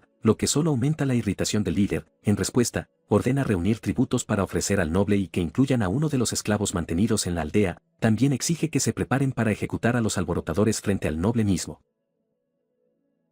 Inmediatamente, los padres de los jóvenes protestan, afirmando que no pueden dejar que sus hijos mueran. Consumido por la furia, el jefe de la aldea recoge un taburete, grita que todos se callen y lo estrella contra el piso. Luego brama a los padres, preguntando si no entienden la gravedad de la situación o si han olvidado el decreto del emperador. Gritando, afirma que necesitan actuar antes de que el noble lo haga, ya que es la única forma de que sobrevivan. El decreto imperial establecía que cualquiera que codiciara las posesiones de un noble podría tener su lengua cortada junto con sus familias o ser sentenciado a la horca. En algunos lugares, familias enteras ya habían sido eliminadas por ese decreto absurdo. Todo esto sucedió porque exigieron un pollo y 3 huevos en lugar de salarios impagos. Después de todo, para él, todos los nobles actúan de la misma manera. El jefe luego se vuelve hacia una de las madres y pregunta qué cree que hará el noble con el que sus hijos se metieron. Después de ofender a un noble, seguramente intentará castigarlos de alguna manera, tal vez incluso haciendo que toda la aldea sea decapitada. Mientras da una conferencia sobre el honor de un caballero, uno de los hombres argumenta que este territorio pertenece al conde Yeren y que independientemente de la importancia de la casa de ese noble, podrían pedirle ayuda al conde. En respuesta, el jefe de la aldea afirma que a los nobles solo les importan sus pequeños juegos de honor,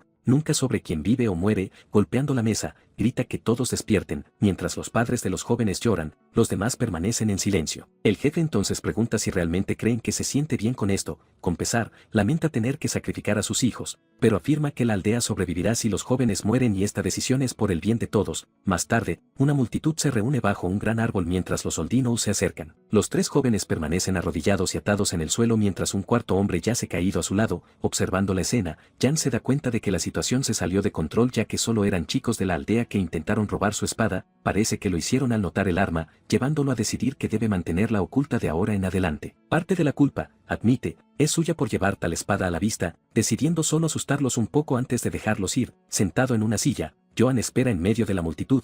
Poco después, el jefe de la aldea se acerca y pregunta si el honorable señor Joan está bien. Sin dudarlo, Jan responde que no está bien. Luego pregunta si es la costumbre en la aldea de Rutspur dar la bienvenida a los huéspedes poniendo cuchillas en sus gargantas y saqueando su equipaje. Ante esto, el jefe de la aldea se arroja al suelo y ofrece una disculpa sincera. Tomando la culpa, afirma que falló al no mantener a esos idiotas bajo control. Jan advierte a uno de los chicos que tenga más cuidado la próxima vez y los despide a todos. De repente, el jefe de la aldea saca una daga, levantando la hoja sobre la cabeza de uno de los jóvenes, declara que se redimirá cortando sus cabezas por el honor de Jan. Inmediatamente, Jan extiende su mano y le ordena que se detenga, dejando claro que esa no es su intención. Aún así, el jefe de la aldea insiste en que aquellos que mancharon el honor del señor Joan merecen morir. ignorando la orden, levanta la daga de nuevo para ejecutar a uno de los jóvenes. La madre del chico se cubre el rostro y se disculpa con su hijo, sin embargo, la hoja se detiene antes de golpear su objetivo. Fríamente, Joan pregunta si no escuchó que le dijo que se detuviera. El jefe de la aldea y los soldinos vuelven sus miradas hacia Joan, en completo silencio. Toda la multitud observa la escena.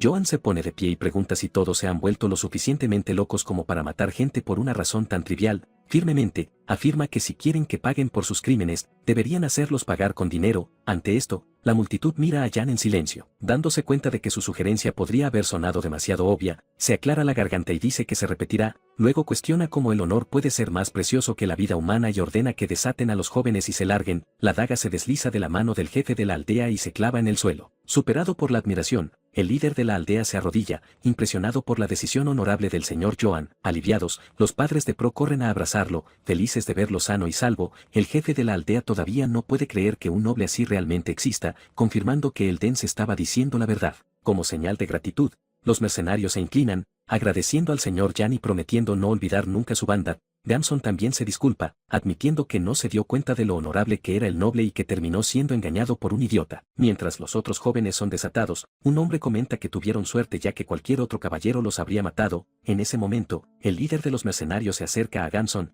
quien le urge que lo desate. Amargamente, Gamson lamenta haberse unido a esta banda de mercenarios de mala suerte. De repente, el líder agarra su rostro, asustado. El joven pregunta de qué está hablando. En un tono frío, el hombre le dice que relaje su cuerpo, afirmando que hará las cosas más fáciles. Poco después, una sombra se eleva detrás de Gamson para atacarlo. Mientras Joan mira hacia atrás, sorprendido por el movimiento repentino, Jan se da la vuelta. El cuerpo de Gamson cae al suelo, ejecutado frente a sus compañeros mercenarios. Viendo la escena, Jan se pone de pie y pregunta qué diablos creen que están haciendo. En respuesta, el líder del grupo se justifica, diciendo que bajo el decreto del emperador, simplemente ejecutó al que codició la riqueza de un noble. Joan replica, afirmando que sus palabras no fueron tomadas en serio, ya que estaba seguro de que no tendría que ver su sangre. Alrededor, los otros mercenarios y ancianos observan todo en silencio. Dirigiéndose al señor Jan, el líder explica que incluso los mercenarios tienen honor y reglas que seguir. Según él, las acciones cobardes de Gamson pisotearon su honor y pusieron en peligro las vidas del grupo, y su acción fue solo una forma de proteger esas reglas. El líder entonces ofrece su daga, afirmando que si Jan cree que su autoridad ha sido desafiada, debería castigarlo. En ese momento,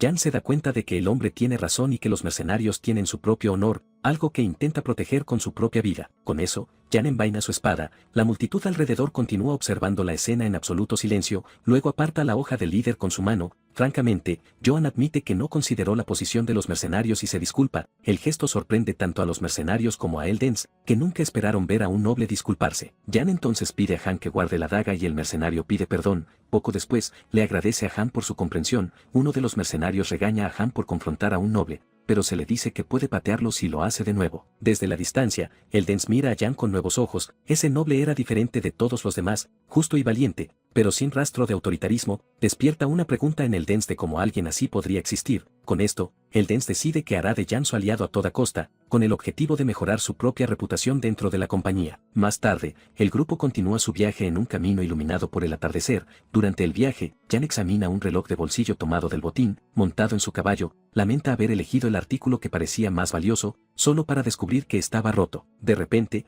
alguien se acerca desde atrás. Una joven lo llama maestro Jan y comenta que ahora necesita cuidar a alguien más. Poco después, una voz lo llama desde una puerta cercana. El jefe de la aldea se acerca y ofrece regalos preparados por la aldea como muestra de gratitud. Entre ellos, Jan reconoce un reloj y está sorprendido de que encontraran algo tan valioso. Además, el jefe también le ofrece un esclavo, afirmando que el chico es bueno con la geografía y será útil. Era la primera vez que Jan había visto a un esclavo en una condición tan deplorable y dejarlo así pondría su vida en riesgo. Agradeciendo la oferta, pide que laven y alimenten al joven mientras se preparan para partir. En ese momento, el jefe anuncia que Goden ha sido aceptado. Incluso al aceptar al chico, Jan se siente incómodo con la idea de poseer un esclavo. De noche, de vuelta en el campamento, los mercenarios comen carne alrededor de una fogata mientras uno de ellos le dice a Han que no beba alcohol. Goden se acerca a Jan, que está limpiando su espada y lo llama maestro. El joven le entrega una comida y Jan le agradece. Luego le pide a Goden que cambie cómo se dirige a él y que comience a llamarlo por su nombre. Agradecido, el chico le agradece mientras Jan se pregunta si en realidad el chico es una mujer. Curiosamente, pregunta cómo alguien hábil en geografía terminó convirtiéndose en esclavo,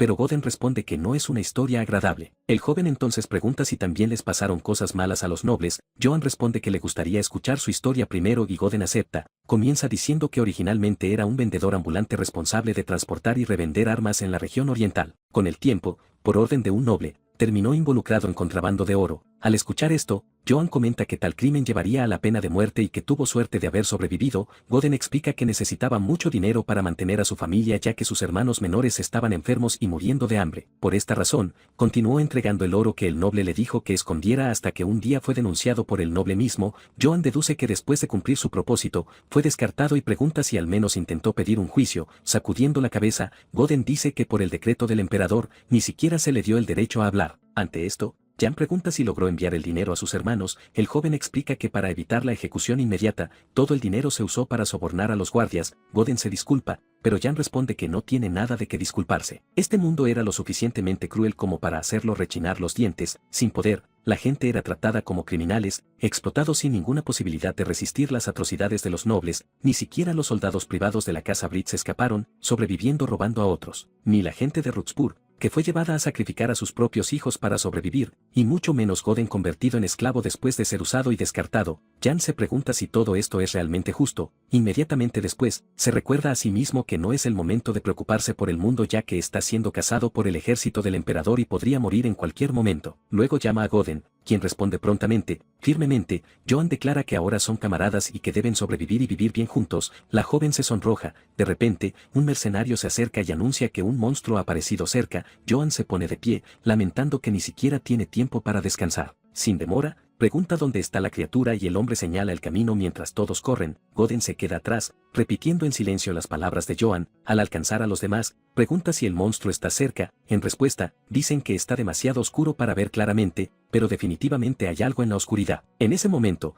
Joan emerge desde atrás de los arbustos, haciendo que los mercenarios le digan que se agache. Tranquilamente, solo dice que está bien. Joan entonces les ordena que guarden sus armas, dejando a los mercenarios completamente confundidos. Joan dice que va a echar un vistazo y luego se da la vuelta para entrar en el bosque oscuro. Han afirma que luchar contra monstruos requiere habilidades especiales y que siempre es peligroso. En un tono serio, refuerza que la misión del grupo es proteger a Eldens y que no pueden tomar riesgos innecesarios. De repente, Joan se detiene y cierra los ojos, diciendo que puede sentir algo. Dando unos pasos adelante, se acerca a un arbusto y reconoce una presión familiar capaz de congelar el corazón de cualquiera. En medio de la oscuridad, un par de ojos se destaca ante él. Joan identifica a la criatura como el lobo negro del mal presagio, el mismo bastardo de antes. La última vez que lo conoció, el animal atacó a los lobos de Aquitín en lugar de a él. Aunque tuvo innumerables oportunidades, la criatura nunca lo atacó. Es por eso que Jan sabe que el lobo no pretende hacerle daño. Tranquilamente, le pide a la criatura escondida que salga. Desde las sombras, el enorme lobo negro emerge ante él, extendiendo su mano.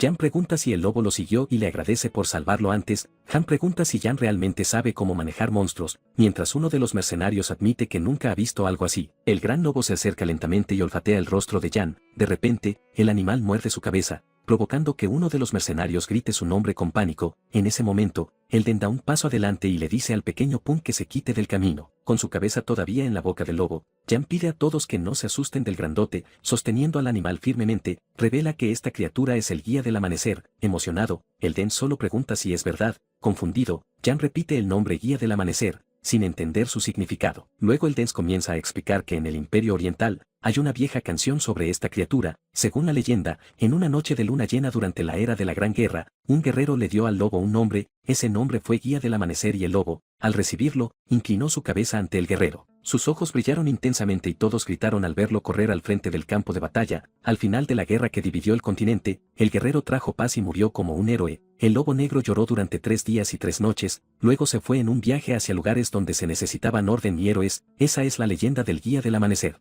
Joan pregunta si Eldens no está equivocado ya que esa criatura es conocida como el lobo negro del mal presagio. En respuesta, Eldens explica que el Guía del Amanecer se origina en el folclore del Imperio Oriental y que muchos detalles se distorsionaron al llegar al sur. Recitando un pasaje, dice que el Guía del Amanecer castiga el mal y se somete a un héroe valiente. Eldens explica que esta frase proviene de un antiguo texto del Imperio Oriental. En ese instante, Jan comienza a entender qué clase de ser es realmente esta criatura. Eldens pide permiso para acariciar al lobo solo una vez y Jan acepta. Sin embargo, tan pronto como intenta acercarse, el lobo gruñe ferozmente hacia él. Dado esto, concluye que tal vez no debería hacer eso. Joan acaricia al lobo, que pronto se calma. Mientras el Dens se pregunta si la criatura solo es gentil con él, de repente una idea golpea a el Dens. Recuerda un pasaje del folclore del Imperio Oriental que afirma que dar un nombre a la bestia divina que te sigue la convierte en tu vasallo. Por un momento, se pregunta si este sureño podría ser el héroe legendario, pero rápidamente descarta el pensamiento solo para reconsiderarlo un momento después. El Dens luego pregunta a Jan si ya le ha dado un nombre al guía del amanecer, a lo que responde que no ha tenido la oportunidad todavía. Insistentemente, le pide a Joan que le dé nombre justo en ese momento. Según el Dens, si la leyenda es verdad, algo increíble sucederá. Jan comienza a pensar en un nombre mientras el Dens sugiere Katana. Al mismo tiempo, Bulan recuerda la última vez que fue testigo de algo así, cuando enterró a ese bastardo de Cardway. Señalando a la criatura, Jan decide que el nombre será Karamo. Sorprendido, el Dens reacciona inmediatamente, reconociendo el nombre. Los ojos del lobo se iluminan con intensidad, una fuerza repentina emerge y envuelve a Jan y el Dens. La criatura aúlla mientras una energía poderosa la transforma. Ante ellos, aparece el guía del amanecer, ahora llamado Karamo. El lobo transformado enfrenta a su nuevo maestro. Tranquilamente, Jan lo acaricia y dice que contará con él. Volviéndose hacia el Dens, acepta que es de hecho increíble, pero pregunta qué está haciendo. Alrededor, los mercenarios observan a el Dens postrado en el suelo ante Jan y Karamo. Superado por la emoción, el Den afirma que todo sucedió exactamente como se describe en el folclore y que es la primera vez que presencia un mito con sus propios ojos. Luego declara que ha respetado a Joan desde el momento en que lo vio. Lo elogia por protegerlos de los bandidos, por mostrar misericordia a sus enemigos y por ser el elegido de la bestia divina. Ante todos, el Dens lo proclama el héroe de los tiempos difíciles. Los mercenarios y Goden reaccionan al escuchar la proclamación. Entre murmullos, todos se preguntan si Jan es realmente el héroe de los tiempos difíciles. Con una expresión incómoda, Joan se vuelve hacia el Dens. En un tono contenido, se disculpa, revela que no es el héroe que imaginan, sino solo un vagabundo de una casa insignificante, preocupado por sobrevivir. Además, admite que está siendo casado por haber golpeado a Karamo hasta la muerte. Jan se disculpa de nuevo por decepcionarlo, pero el Dens niega cualquier sentimiento de decepción. Luego pidió permiso para presentarlo a la compañía comercial Mian como una forma de pagar su banda. Al escuchar esto, Joan recuerda haber escuchado que el Dens iba a Marcel y pregunta qué clase de lugar es, ya que nunca ha oído hablar de él. El Dens explica que Marcel es una famosa ciudad de libre comercio y uno de los pocos lugares a los que el emperador no puede llegar. La información despierta el interés de Jan. Con eso, acepta la oferta, afirmando que no puede ignorar tal banda. Mientras el Dens le agradece en silencio, Jan considera que si el emperador no puede alcanzarlo allí, podría ser posible comenzar una nueva vida como comerciante. Mientras el Dens canta alegremente, Jan espera que no se difundan rumores sobre él siendo algún tipo de héroe. Reflexionando en silencio, piensa en el título héroe de los tiempos difíciles y qué tan agradable sería si realmente fuera alguien así. Aún así, reconoce que tanto en su vida pasada como ahora, no es nada más que un vagabundo luchando por mantenerse vivo. El recuerdo de una figura imponente viene a la mente, decretando que desde ese momento, solo conocería sufrimiento. Apretando su puño, Jan admite que la vida antes de su muerte tampoco fue fácil, pero esta vez es diferente. Ahora decide avanzar paso a paso, guiado por su propia voluntad. Con eso, el grupo parte hacia la ciudad de los comerciantes ricos. Marcel, Goden comenta que nunca imaginó que podría regresar a este lugar. Caminando por el mercado, Jan sugiere que hagan algunas compras. De repente, Karamok se adelanta al grupo, haciendo que Jan no llame. Un vendedor se inclina, llama al animal una cosita linda y le ofrece un regalo. Observando la escena, Jan se da cuenta de que para todos aquí, Karamok parece solo un perro adorable. Un día antes de entrar a Marcel, el grupo estaba reunido en el bosque. En ese momento, Joan se vuelve hacia Karamok y llama su nombre. Explica que un monstruo de ese tamaño causaría una gran conmoción en la ciudad y le pide que espere afuera. En respuesta, el cuerpo de Karamok comienza a sufrir una transformación. Jan observa atentamente mientras la criatura toma una forma más pequeña. Sorprendido, pregunta si el lobo realmente se hizo más pequeño y si esta es otra habilidad de una bestia divina. Sin perder un momento, Goden corre y abraza al pequeño Karamok, exclamando lo lindo que es. Dada la situación, Jan concluye que a este tamaño, probablemente no habrá problemas. De vuelta al presente, una pequeña multitud se reúne, comentando sobre el cachorro de aspecto inusual y preguntándose si es una mascota de una tierra extranjera. Avergonzado, Goden se disculpa por la falta de modales del pequeño, pero Jan dice que necesitan irse rápidamente ya que todavía están siendo perseguidos. Poco después, Goden llama a Jan, se ofrece a hacerse cargo de todo el equipo si compran una bolsa grande, recordándole que solía ser un comerciante de equipo. Luego muestra que solo tiene 4 monedas de plata y pregunta si pueden comprar todo lo que necesitan. Entonces Goden toma solo una moneda de plata, promete con confianza conseguir todo lo que mencionaron usando solo esa moneda. Joan le dice que no se deje llevar, cuestionando qué se podría hacer posiblemente con tan poco dinero. Algún tiempo después, Goden y Jan están completamente equipados y Jan apenas puede creer que todo se compró con solo una moneda. vida. Adquirieron una mochila táctica para Jan y una mochila de suministros para Goden, facilitando el almacenamiento de sus artículos. Usando su impresionante don de palabra, Goden logró vender un casco completamente destruido por un precio muy alto e incluso consiguió una masa gratis. Después de comprar vinagre, aceite para el mantenimiento del equipo y otros suministros, todavía les devolvieron cambio. De alguna manera, terminaron con más dinero del que comenzaron. Al ver esto, Joan reflexiona que si un casco roto se pudo vender por tanto, el equipo que enterró para Karamo valdría mucho más. Decide que si alguna vez necesita volver aquí más tarde, debería desenterrarlo y ponerlo a la venta. Comentando sobre el asunto, Jan observa que Goden parece feliz haciendo un trabajo tan familiar y pregunta si realmente fue un comerciante. Mientras organiza la nueva mochila, el joven confiesa que extrañaba esta vida. El recuerdo de cuando se convirtió en esclavo viene a la mente, viviendo cada día con desesperación y temor a la muerte. Ahora, sin embargo, después de conocer a Joan, siente que ha recuperado la vida que tenía cuando era comerciante. Goden le agradece sinceramente, afirmando que incluso si nunca se hubiera convertido en esclavo, aún habría elegido viajar a su lado. Jan dice que escuchar esto lo hace feliz y que contará con él de ahora en adelante. La respuesta es inmediata, acompañada de un entusiasta: sí, Jan. Con eso, los dos deciden explorar Marseille. Después de llegar a la ciudad, Jan, que solo había conocido dificultades hasta entonces, finalmente experimenta una felicidad que siempre le había eludido. La carne que solía comer parecía suela de zapato, mientras que la carne en Marseille simplemente se derrite en su boca. Antes, apenas podía bañarse y todo su cuerpo le picaba insoportablemente. En la ciudad, sin embargo, puede bañarse en agua tibia cuando quiera. Durante sus viajes, nunca tuvo un lugar adecuado para dormir y las rocas frías y húmedas lastimaban su cuerpo. En Marseille, ahora duerme bajo mantas cálidas y suaves. Ante esto, Jan concluye que la vida aquí es muy buena y decide establecerse en la ciudad. Soñaba con vivir feliz en Marseille, pero el destino no seguiría el camino que deseaba. Al día siguiente, la plaza de la ciudad de Marseille está llena de actividad. Mientras camina, Jan comenta sobre lo pacífica que parece la vida ya que ha pasado mucho tiempo desde que camina con calma por las calles. De repente, una sensación extraña le hace darse cuenta de que algo está mal. Al notar a un grupo de personas reunidas, se pregunta si otra banda de bandidos está cerca. Uno de los hombres confirma que los criminales tomaron a la hija de Dave y robaron todas las mercancías que transportaban. Jan continúa comiendo su brocheta mientras escucha la conversación. Otros comentan que con los bandidos sueltos, la gente no puede vivir sin preocupaciones. Al escuchar esto, Goden le dice a Jan que la atmósfera de la ciudad no es buena debido a los bandidos. Más adelante, un mercenario amenaza a un vendedor, afirmando que pagará más tarde y preguntándole si el hombre sabe quién es, grita que solo quiere una brocheta de carne ya que no ha comido en 4 días. Este hombre era un rezagado del grupo de mercenarios lobos de Aquitón que se perdió mientras perseguía a Jan y terminó en Marseille. Se da la vuelta para continuar la discusión pero se detiene abruptamente. En ese instante, el mercenario y Jan se reconocen. El hombre lo llama bastardo y carga hacia él. Joan se da cuenta de que los lobos de Aquitán lo siguieron a Marseille y entiende que la situación es extremadamente mala. Sabe que nada bueno puede salir de una pelea en este lugar. El mercenario salta hacia él con su espada levantada, gritando que muera. Antes de que el golpe pueda aterrizar, un hombre a caballo aparece y golpea al atacante. El mercenario cae al suelo, derrotado frente a la multitud. Observando la escena, el jinete comenta que con el estado actual de la seguridad, todo tipo de personas han estado apareciendo. Luego se dirige a Jan, llamándolo un vagabundo y pregunta si está herido. Joan responde que no lo está y le agradece por su ayuda. El hombre sonríe y le aconseja que siempre se cuide. Poco después, se da la vuelta y cabalga por la calle. Mientras tanto, un ejército de mercenarios comienza a reunirse en la plaza. Las tropas se forman en toda la plaza de la ciudad. Brasil, capitán de los mercenarios de Oakwood, dice a todos que no se preocupen. Asegura con confianza que sus 500 mercenarios aniquilarán la banda de bandidos y harán de Marseille un lugar seguro nuevamente. Goden está asombrado de verlos en persona mientras Joan pregunta si son famosos. En respuesta, explica que los mercenarios de Oakwood están entre los mejores grupos de mercenarios del imperio. Al escuchar esto,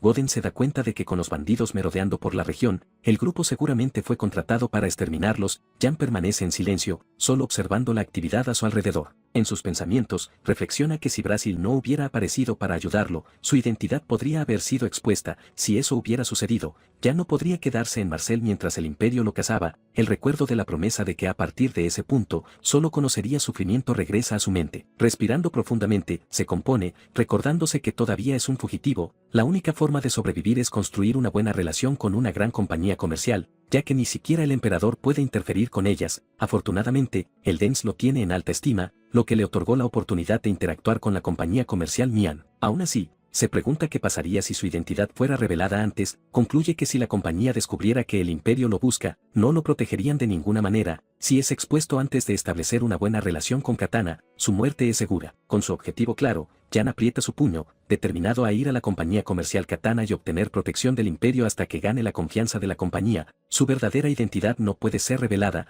De repente, una voz femenina llama a Jan, preguntando si realmente es él. La mujer bestia se presenta como Ibela, una empleada exclusiva de la compañía comercial Katana, explica que escuchó de sus hazañas a través de Eldens y que le gustaría formar un vínculo estrecho con él y su casa. Finalmente, Ibela lo invita a acompañarla a la compañía comercial Katana si no está ocupado. Llegan a la sucursal de Marcel de la compañía comercial Katana. Afuera, Goden intenta agarrar la pata de Karamo, pero el pequeño animal solo muerde su mano.